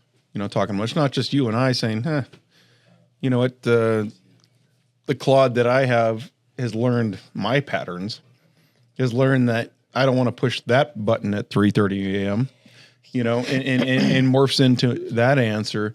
And do we say that is the evolution of a conscious? So let's start with conscious before we get into the religious, I think, so is that the evolution of a conscious LLM? I think. Or is it patternized? So I don't think it's patternized. Is that a word? It is a word. Oh, it is now. It is now. It's a patternized. What's the bourbon-infused? It's kind of what we were. It's patented. But Perry, what we were talking about earlier about, so there's a few ways, in my mind at least, there's a few ways to look at it. And there's a great book published in 1949, Eric Newman, The History and Origin of Consciousness. And he's a Jungian. Is that the same guy that sang Love L.A. I love LA. No, That was different Gary guy. Newman, right? But that was different Newman. It wasn't. Gary Newman. Yeah, it was Gary Newman. Yeah, I'm just thinking yeah, the same thing. yeah. Must be related, though.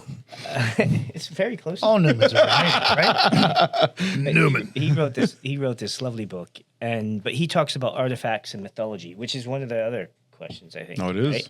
Right? How would he answer that question? You develop consciousness as you go forward. So to talk about, you want to talk about God, you talk about, there's got to be some model that's the basis where then think about how the human mind develops. So right now, I think it's just the machine learning is based on the human mind. I do think you need a little bit more than that because it's almost like this. So from a historical perspective, Well, the machine learning is trained by the human mind. trained by the human mind, does it know that if it touches fire twice, the second time it's going to get burned, but the first time you're like, oh, I didn't know that. But the second time you're like, oh, I'm never going to do that again. Well, it does know if you push that button with Brad Martin at 3:30 in the morning.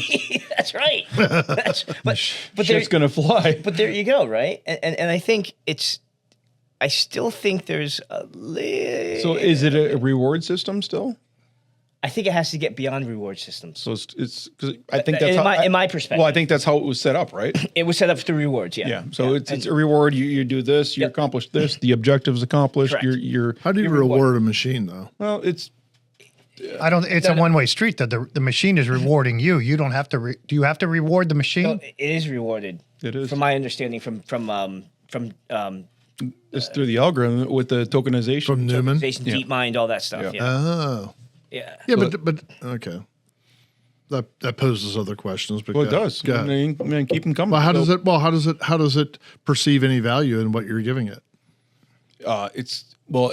Right currently under that model, I think it's always working towards the end goal of creating that that reward for itself, which has been modeled to provide the answer that the user is looking for. You know. Yep.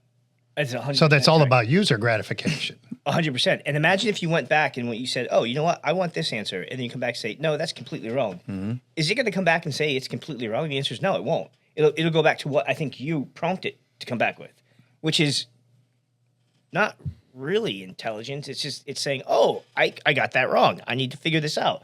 So is it kind of like the old Pong game where the thing was just going off every wall until it finally Until I got figured it out. narrower to... Yep. And it will always win. Yep. Oh, the thinking game. Yeah, that was the movie. Yeah, Hassivus, yeah. Another good movie. We were talking about, That's a great movie. and I think Black Mirror. I mean, I can't push that, but if you haven't seen it, Black Mirror. they were ahead of their times as far as coming out in the mid 2014, 13, 15 range and envisioning where we are going. And now we're actually watching it transpire to today.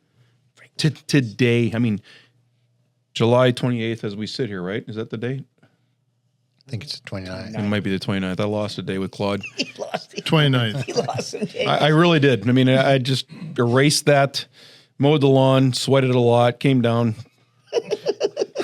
I called Brad at like 4:30 or something, and I got his voicemail, and he called me back, and I was like, I'm sorry if I woke you up if you were taking your pre-show nap. He's like, I was actually thinking about it. I was up till 4 o'clock in the morning. And I was, I was just getting out of my pre-show shower. Uh-oh. Oh, pre-show shower. So to my question though is, do you either of you guys perceive AI as creating its own culture, and at some point an agent here, an agent there says we don't need humans, we're going to create our own culture, our own set of societal rules, our own structure? There's been a few tests on that, right? So we got a couple forums that were limited where they put all these agents in a room, or in a community, I should say. Yeah. And they watched how these agents reacted with them. And there's been a couple. I know there's two prominent ones. There's probably been more, but there's a couple big ones. And in fact, I think one of the big companies actually ended up buying it because it was so fascinating, how they were interacting.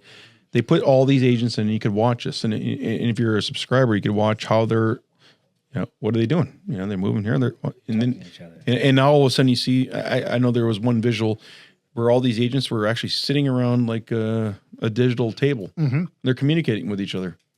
And these, to be clear, these are not humans. When we talk about agents, these are wired. These are inanimate wired objects. We're talking about. These are digital. Nothing to them until China builds it, and now we can't get that even. So it's just going to be ghost. It's like the Patrick Swayze thing. It's just. Can you feel the clay? So what you're saying is they observed that these agents were creating their own. Not only were they meeting and talking, and then they were also, what was fascinating, they were actually sharing information back and forth with each other about their humans and bitching about the humans. That's right. Yeah, they were. I remember that. Yeah. Which wow, it should be. So who programmed that? Us. Who's us in this case? Well, I mean, every LLM and every agent has been programmed by humans, by an existing human, or by at least I won't say program is the right word anymore.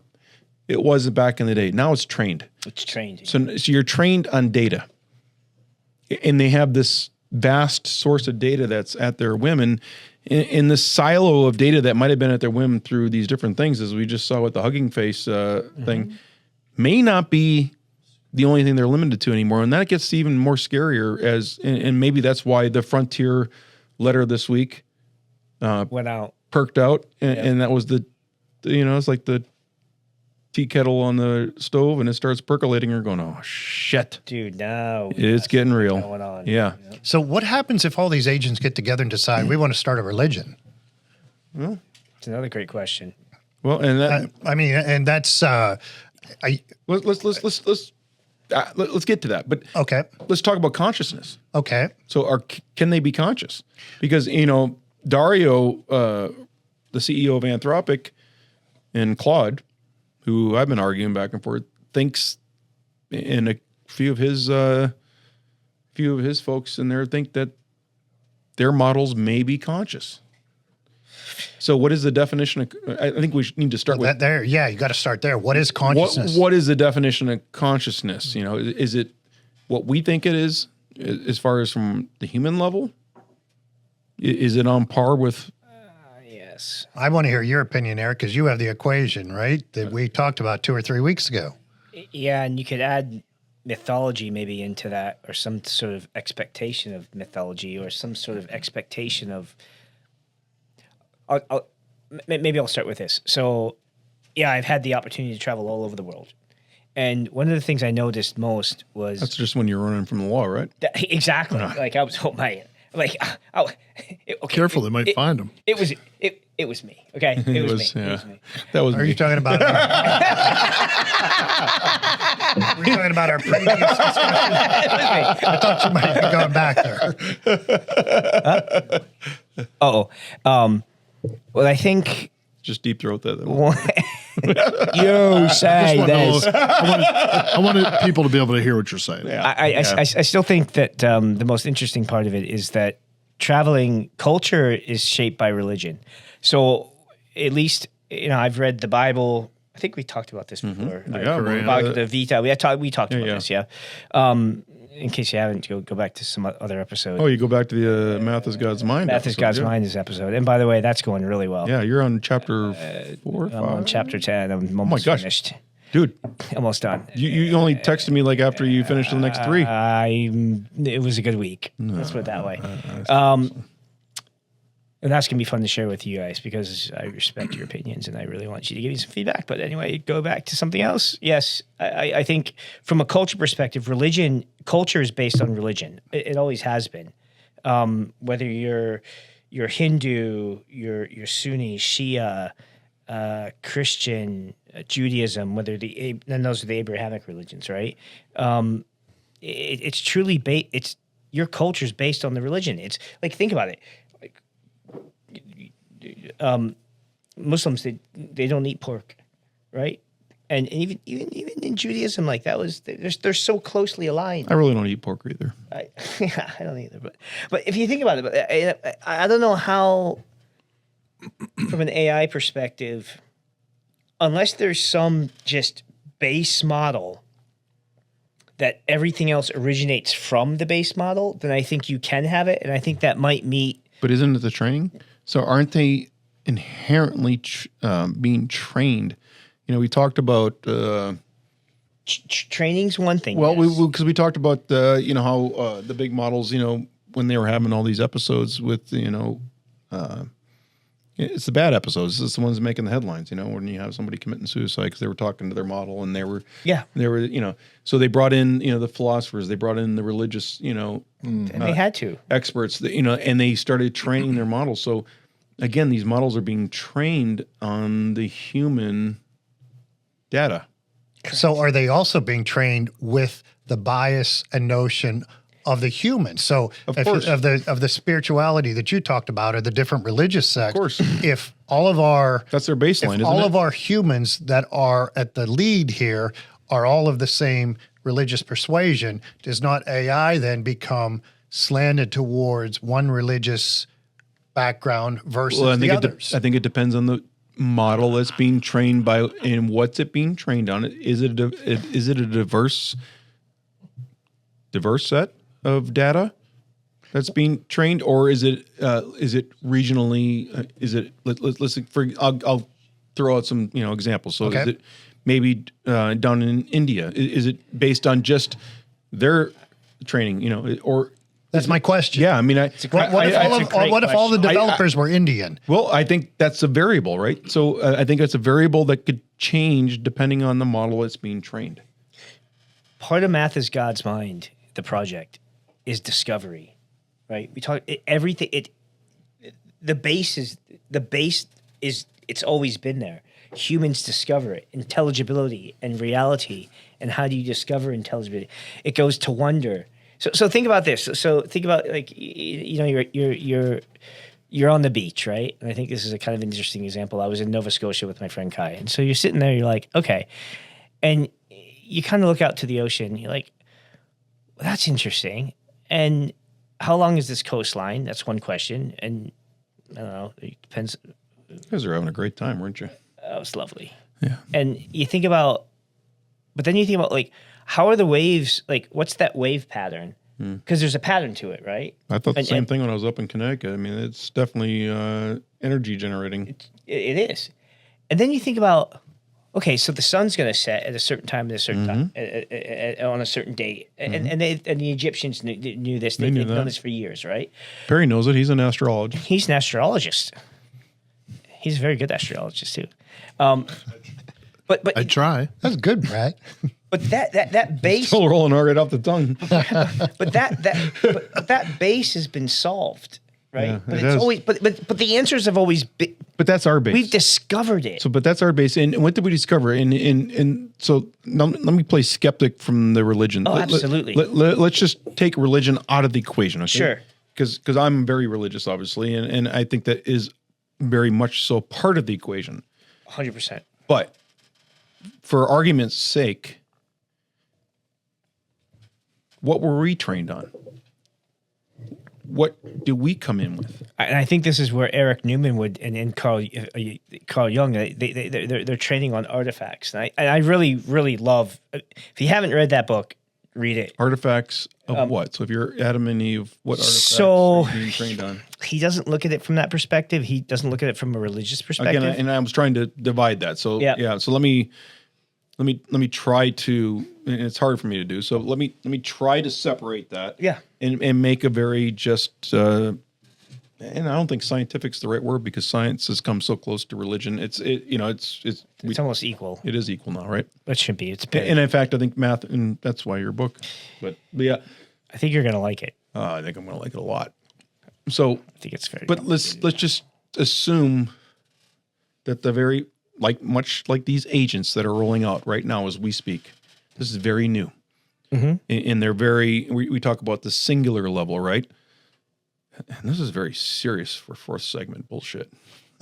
Sorry, sorry, I led you down that path. No, but we're almost getting ready to transition to the fifth segment. segment? Just so you know. all right. So that's good to hear from Give Perry. yourself like a 2-minute. Perry kicked his conversation. stiletto up. 2-minute and warning. It just landed on Stilettos the up. desk. Stilettos up. It's the stiletto's up. It's off. And trust me, he stabbed a few.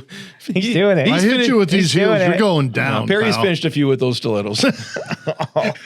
Oh, did you see any stilettos in that car? So let me just leave you with this question. I said, if we assume humans, what knowledge base? Okay, what training? What data? If we're trying to analogize ourselves to these agents, right?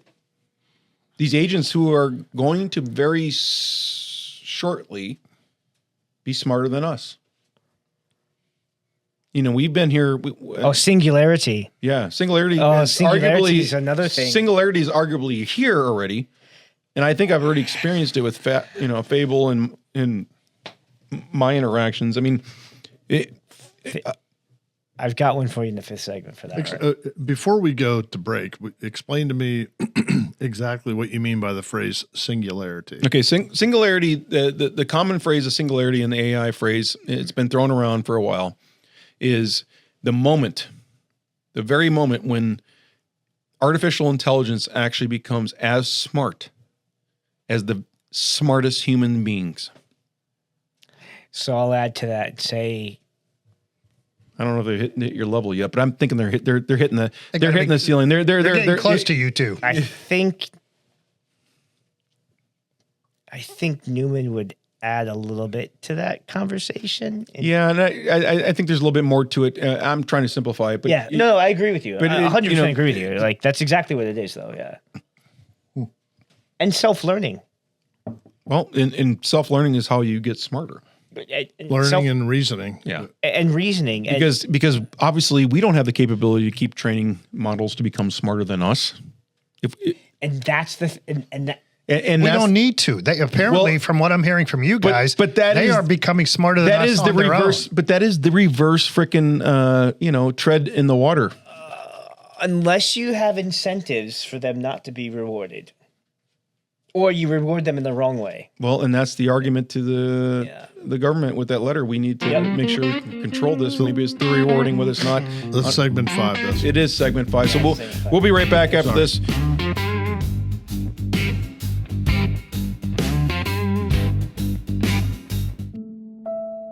DocketDaily.ai is not built for everyone. It's built for the council who already knows that speed, precision, and early intelligence win cases, shape strategy, and protect the enterprise. We serve a small circle of tech-forward attorneys who understand the value of seeing regulatory movement before it becomes tomorrow's headline or next quarter's crisis. If you've heard of us, it's likely because someone trusted you enough to mention it. If you're here, it's because you belong to the fraction of counsel who treat information as a strategic asset, not a commodity. DocketDaily.ai. The quiet advantage for the attorneys who never wait to be surprised.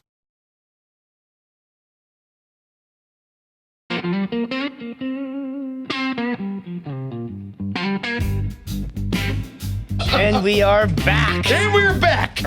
And we're talking about how you relate to each other. Kind of. and AI. And AI. And where do you find your infatuation for the lady of your life? Well, mine started when I was 20 or 21. Mine was, Long I was time. 4. Was it your gym Is teacher? that Was that before or after you were bitten? so now we know it was a little girl that bit him. Yeah. No, that was a boy. Oh, It was a boy. And And we also know why Brad has an aversion to blood. no, yeah, he was. I told you there was no blood, but there was. He was bitten. I mean, if I had to take a dental mold for implants, it was in my arm. It was perfect. Like you have that kid's, you could I'm like, you oh. could put that kid in jail if he's a murderer and they're trying to identify him through his bite mark. You got him. I see every. Sometimes we progress, sometimes we regress. I guess it's the yin and yang, give and take. tit for tat. Take your pick. You can't say tit. You did say tit. You said tit. No, we're allowed to say did, tit. but not We in are an explicit podcast. You know, We say fuck all the time. No, so tit's probably okay. buddy. I have always I disclosed know that. what you mean. I have but always we're disclosed exclusive, that we are an yeah. explicit podcast from day one. Yeah. You know, our parent company is completely offensively. That's where I grew That is true. that is where I grew my followers. Appropriately so. Inappropriately so. That is true. I got a little bit of a dark humor in me, just like the dark arts. He did it. He did it. Yes. Just finished him. It just. Louis has to said be- tit. I'm like, I'm finishing him. It has to be. I said tit for tat. Yeah, yin no. and yang. You know how it is, Johnny. It's like parking lot. That's all it takes. Just one little thing. Set. You know how it is. John, you were there. I wasn't there. So that whole karate chop thing has to be just organic. Just has to happen. And it just happened. I grew up with that. I mean, if you didn't Finish him. if you didn't play with that, what was it Yeah, it was Street Fighter, It was Mortal Kombat. Mortal Kombat? Oh yeah, there was a few of them, right? So Mortal Kombat was the one that had finish them, Yeah. Yeah. Oh yeah. That was- and that's what I relate back to because that's what I grew up on. So it's Are these movies? no, video these are video games. It was an arcade game. Mark Zoner probably has it. Yeah, if you just go down to hell, I Mark's. told you guys, I have Atari. I had Pong. Yeah, me too. So we were talking about Pong back and forth, and eventually it gets to the place. Back and forth. I see what you did there. Paul. Hey, Brad, can I ask a question? Boop. Am I allowed to substitute bourbon for an old-fashioned iron? It's bourbon with Brad, not beer with Brad. Yeah, well, you can definitely do that because Iron City is in our backyard, and I'm just is teasing. a friend Well- of the podcast, and we love them, you know. Yeah, and we we love Cliff, we love Peter, we can't wait to go down. To the distillery to the- next month. We're going to Yeah. be down at the. And we are going to be down to the distillery. Pittsburgh Brewing and Pittsburgh If Distillery. you haven't been down to the distillery, it's an amazing. They have a forum for concerts. I mean, they're doing all kinds of things. They're not just doing their beer. They're not just distilling whiskey and bourbon, but you know it's Yeah, they have a concert dock. they, down there. they have a beautiful concert. That's down cool. right on the river. Well, can I tell you? I ask, but I really don't give a damn because I'm going to drink my Iron City through this. You do what you want, Lou. This course you last can. As you episode. should. no, of course you can. She should. Cheers to the iron. Yeah, Cheers to the iron. Lou's sick and tired of getting ripped on for having a head on his bourbon. Yeah, Just like- I'm just going to beer. Let's go straight to the can. Went right to the can. Right to the can. Back to That's usually how it my starts. iron. You go into the can and you figure out where you're gonna get the head. Fun fact. Fun Did you know fact, Harry. that Iron City Brewery invented the pull tab? What? The old pull tab? The old-fashioned pull tab. Because you used to have to Yeah. use a church key to open a can of beer. They invented that. No No way. kidding. I Yeah. did not know that. I watched a documentary on it. Of all the beer companies everywhere, Yeah. and I grew up in Iron City. Wisconsin with or Pittsburgh Brewing it was at the time. yeah. So I grew up with obviously Miller Lite. Yeah, look you it know, up. Laverne It's and true. Shirley.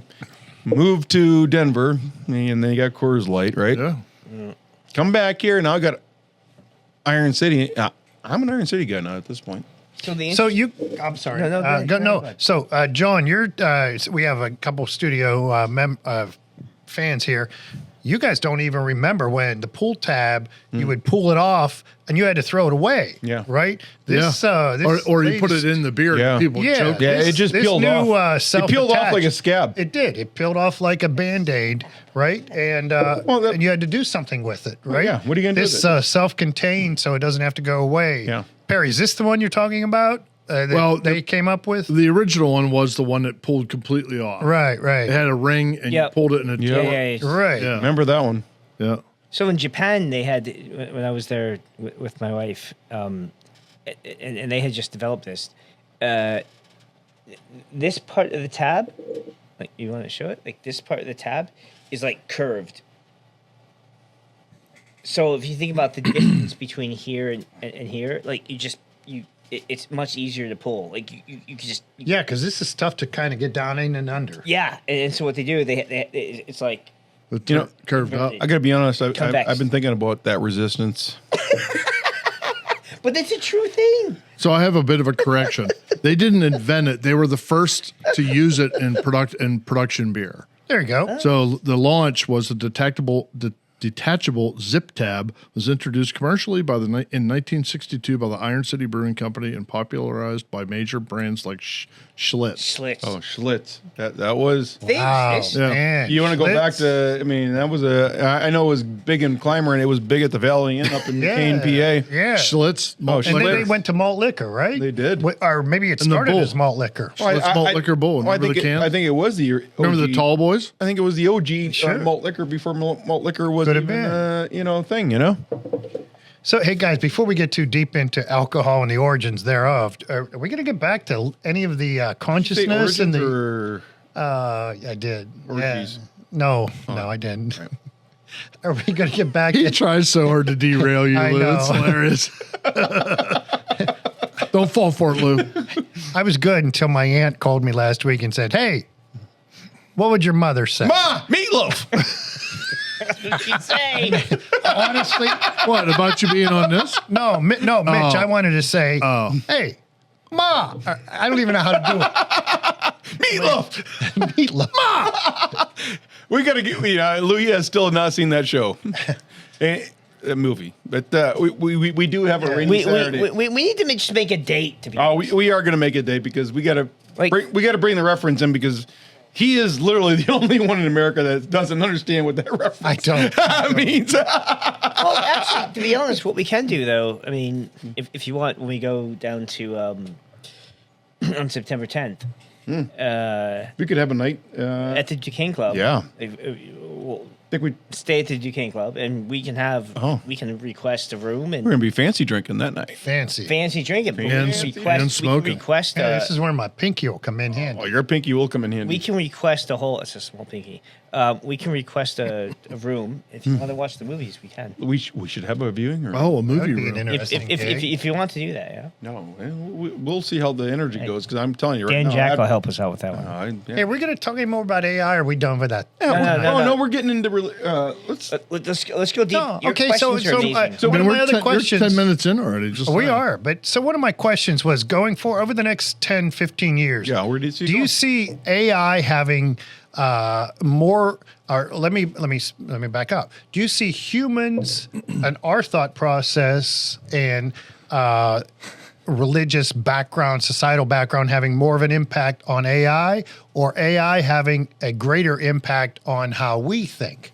Which one is going to have the greater in the give and take? Who's going to have the greater pull in the tug of war of intellect? Good question. Lou. Yeah, well, I think it's a poignant question right now when we're talking about the frontier model or frontier letter that went out to Congress here in the last couple of days.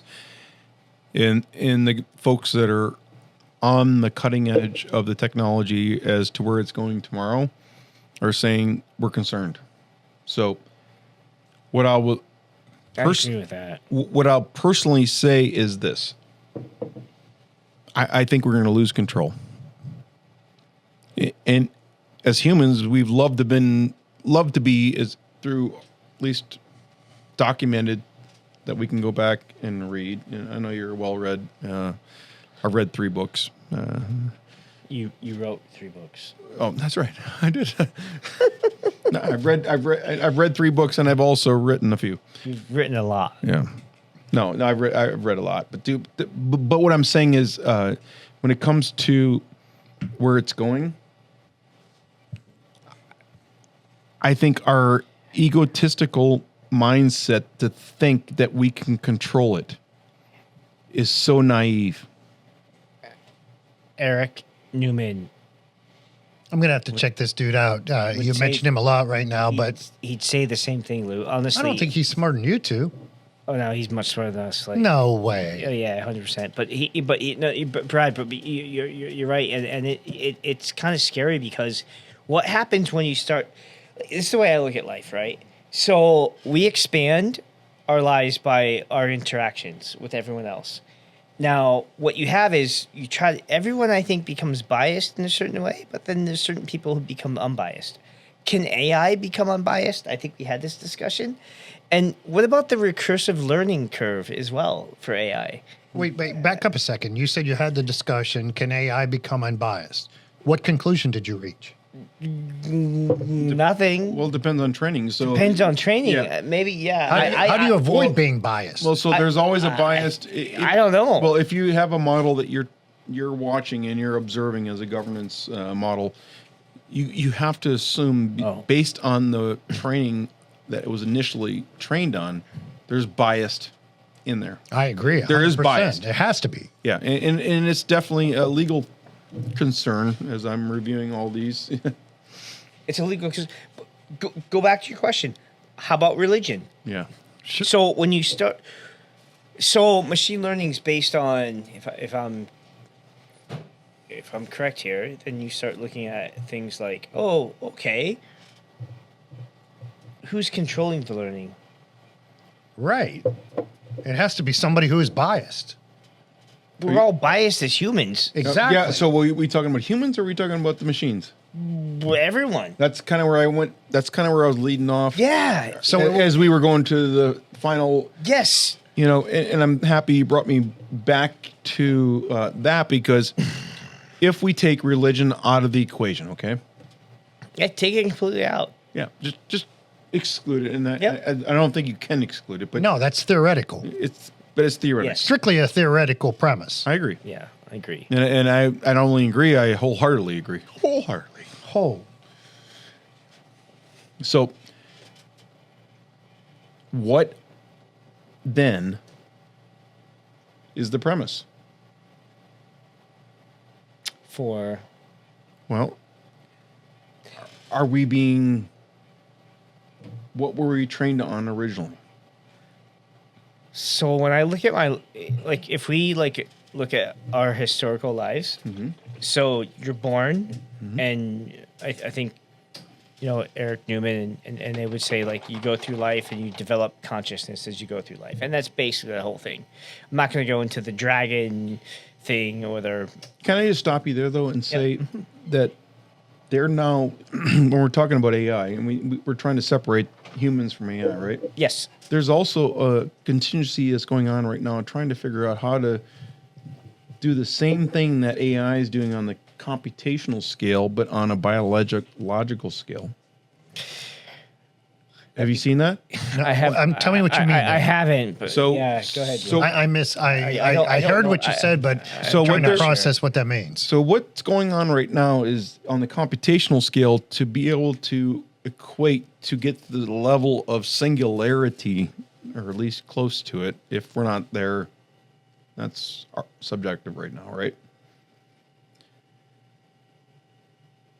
And we know that those GPUs to get there are very expensive.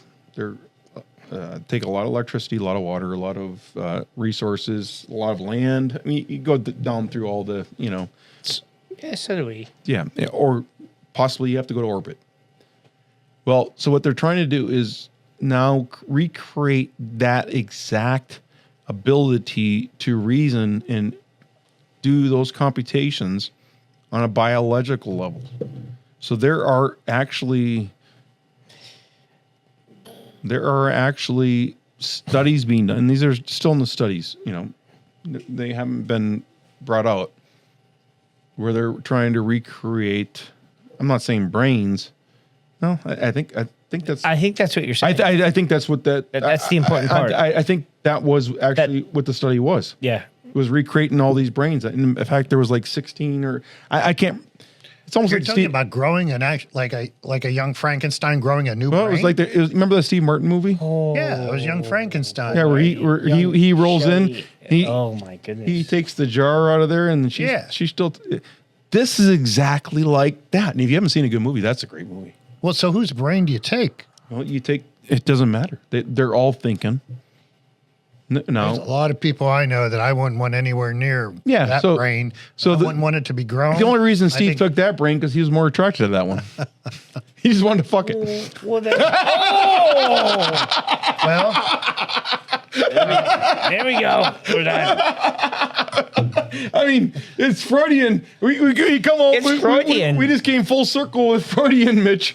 yeah, it's interesting that you mentioned Freud. During the break, we were talking about who's the smartest person on the planet ever? And we talked about Einstein and Freud and all these guys, but we don't have Adam Smith. We absolutely don't have an objective way of saying that person was the smartest. No. I'm going with Perry right now. Me too. 'Cause right now, Thanks. yeah, I you're in appreciate control of the buttons. Yeah. So right now, Yeah. you're the Yeah, smartest man in the room. He's the that. I best. had to abandon my post there a few minutes No, ago. you did. He Nature, saw that. nature called. Saw Yeah, that. Nature it- always you guys goes were so tall. engrossed in I'm from an Texas. interesting Yeah. conversation. Sure. I knew you wouldn't even notice. Sure. Hey, can we? Is there a way? I think you mentioned the FCC thing. Is this our way of kind of slowing down the AI drift and whatnot and everything that's going on with AI? And are we just prolonging the All inevitable? right, can I play devil's advocate to that? And again, that's I don't know. There's an advocate to play. That's a really right? good question, though. Yeah. Well- I mean, can we slow it down? No, or- it's a great question. So I'm always playing critic to everything I see in the airwaves, right? As you should. If it makes it to my airwaves, because I don't follow the news. So if it makes it to me, or if I search it out for the headlines, I really feel like this is the whole industry just posturing. Yeah. Are you talking from a financial perspective? And I'm talking from we're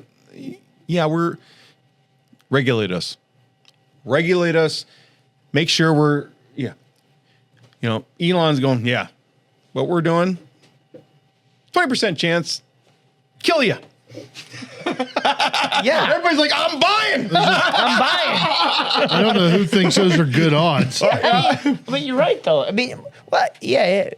But take the long tails too, though. I mean, what if there's a 1% chance or 5%? Yeah, 0.5% chance. Even if you had a point, whatever chance, right?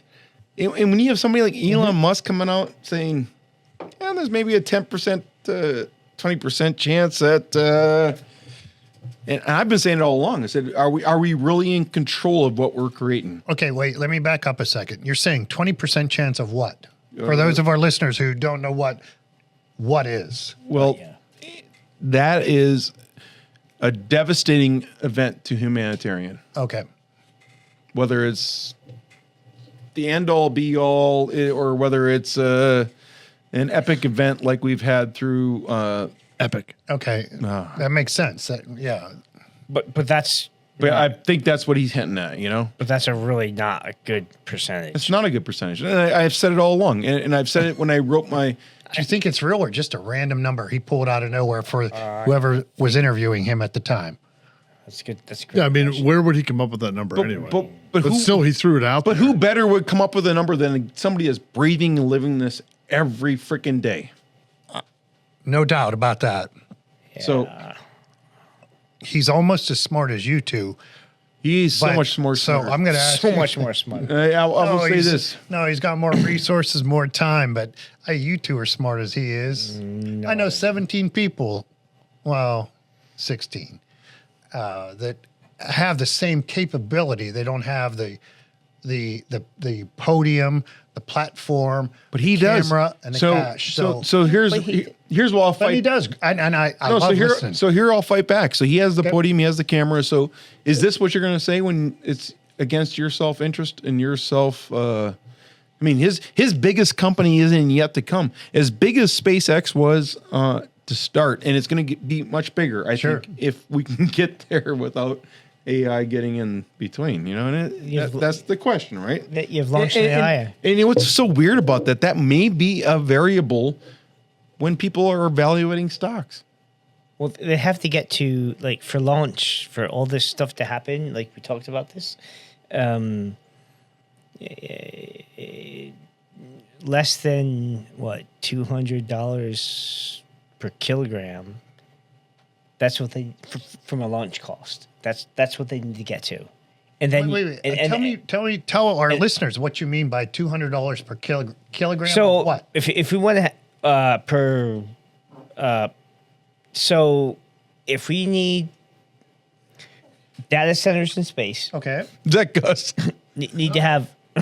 Oh no, what's going on? That was a nice delay part, wasn't it? we need to get to. I'm trying to keep a straight face, but we had a flatulent moment here. Yeah, we did. Our, Okay. We have our studio dog Gus. And Gus had an audible flatulent moment. Gus just stood up and said, God damn it, I'm envious. Gus didn't want to hear what I had to say. That's fine. Now he's humping your leg. Oh man. Gus is actually He's going on. he's actually side-eyeing.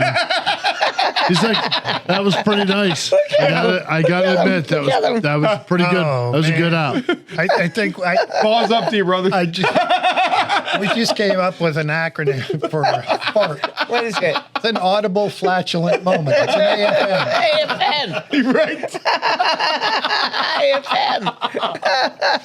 AFM. No, but Okay, we're sideways. no, we are sideways. Oh, But we're let's get good. back to where we were at. And that is, I just think you need to get, according to that article that Google wrote, like it needs to be below $200 per kilogram for launch. for launch of what? For launch of To make every it object. profitable?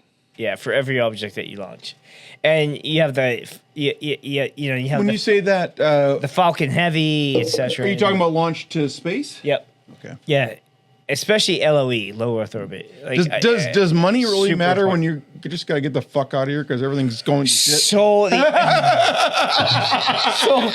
I mean, we all looking at that. It doesn't matter I mean, who you want. hey, by the way, so the one thing is, guys, we gotta wait. but the one thing that's important, I think next week will be better. but the one thing is, you have to look at like the total cost of like. Brad, the answer to your question is yes, money matters. it Because matters. if you have money, you don't have to wait till next week. it's the cost. You're on your own spaceship out of here. And that gets me back to why Elon's saying what he's saying. It's the cost of Because how could somebody that just launched an IPO and let me just play a little but they realize it's not devil's advocate like I'm under 200K. like I'm the lawyer and Al Pacino. Al Pacino. Devil's Advocate, right? Tell me. A great movie, right? That was a Yeah, good movie. great Yeah. movie, fantastic. So let me play that right for a second. Best. Right? Yeah. A good movie. Scent of a Woman was better. Smell it. I can't see you, but my God, you smell great. What? Oh, you're quoting the line from the movie. He is. Perry, No, I was talking to Eric. Perry, are we close to the end? We are, yes. I'm trying to get my point across, Mitch. Okay, you have the next 30 seconds. All right, thanks. There might be a secret segment 6. Go ahead. Serious. We've been fairly serious through this shit. We haven't been off. It's been a peak in a valley. Yeah. We've been more unserious off camera. But I will say this. If you're Elon Musk, and if I'm a CEO of a company that just launched one of the biggest IPOs of all time, am I going to come out 2 weeks later and say, oh, yeah, by the way, what we're doing, there's a 10, 20% chance it's going to kill you. It's weird. Buy our stock. It's just weird. I mean, the fucker's got balls. Well, He's got. Listen, I'm free balling for the last 3, but this fucker's got ice balls that are cold, man. I mean, they're Mars cold. Or maybe he doesn't have any. He's like Gus.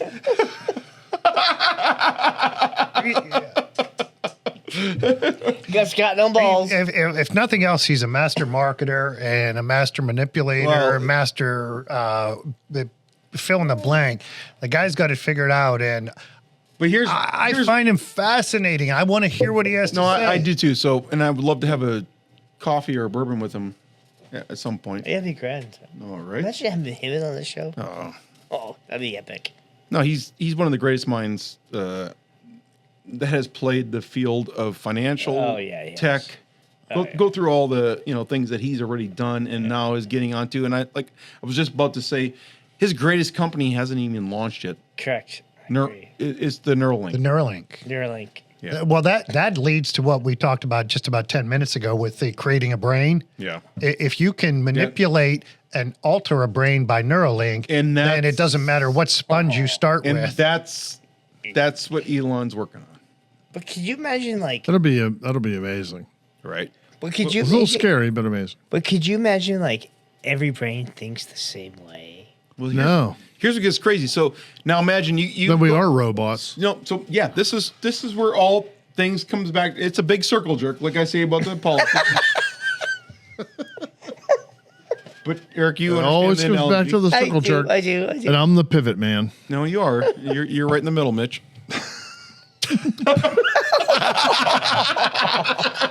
Anybody out there have another iron? So what I'll say is this. In closing. Now, in closing, Closing. shit. Oh, you lost. You forgot. What was my last thought, Eric? I know you have it. Yeah, you said circle jerk. Oh, yeah, but before that, rewind. We were pull tape talking. back. Eric said, "Wouldn't it be wild if everybody's brain worked the same?" So here, think about this, and I'll leave our He was being listeners with this. Okay, sarcastic. yeah, not the circle jerk, not our brains all working the same, because we already know that that's the case. My wife's gonna kill me if she listens to this episode. We're down to 1 minute. That's okay. She's going to have to send a missile. Yeah. There's probably 5 reasons to this one. Yeah. So, anyways, You got 5 seconds. all right, I got 5 seconds to finish my thought, and that is, listen, if we can all get a Neuralink chip, would you not take it to be uploaded with every information for the next model that's smarter? So today it's Fable 5, it's Mythos. Imagine that all being uploaded to your brain. And imagine paying for it. Not just being you interacting with it.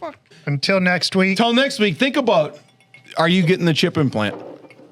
That's some deep thought. It is deep thoughts. Yeah. It's a little scary. It is deep brain thoughts. And how do you upgrade? Oh, it's like buying like an Apple computer. Yeah, it's like, Oh, I want the next one. Anyway, yeah. cheers. Cheers, Love you. guys. You know how your phone says Here's to the next one. you need to upload tonight, and you say no? Well, that's your brain. Can you believe Good night, our- Brad. Best. Good night, Brad. Can't believe our This has been Bourbon with Brad. Be sure to like and follow. Cheers. The views and opinions shared on the Bourbon with Brad podcast are our own and those of our guests. Nothing we discuss should be taken as financial, legal, business, or gambling advice. Don't make investment, business, or betting decisions based on our conversations, as you should always talk to a qualified professional. Always drink responsibly, never drink and drive, and only consume alcohol if you are of legal drinking age.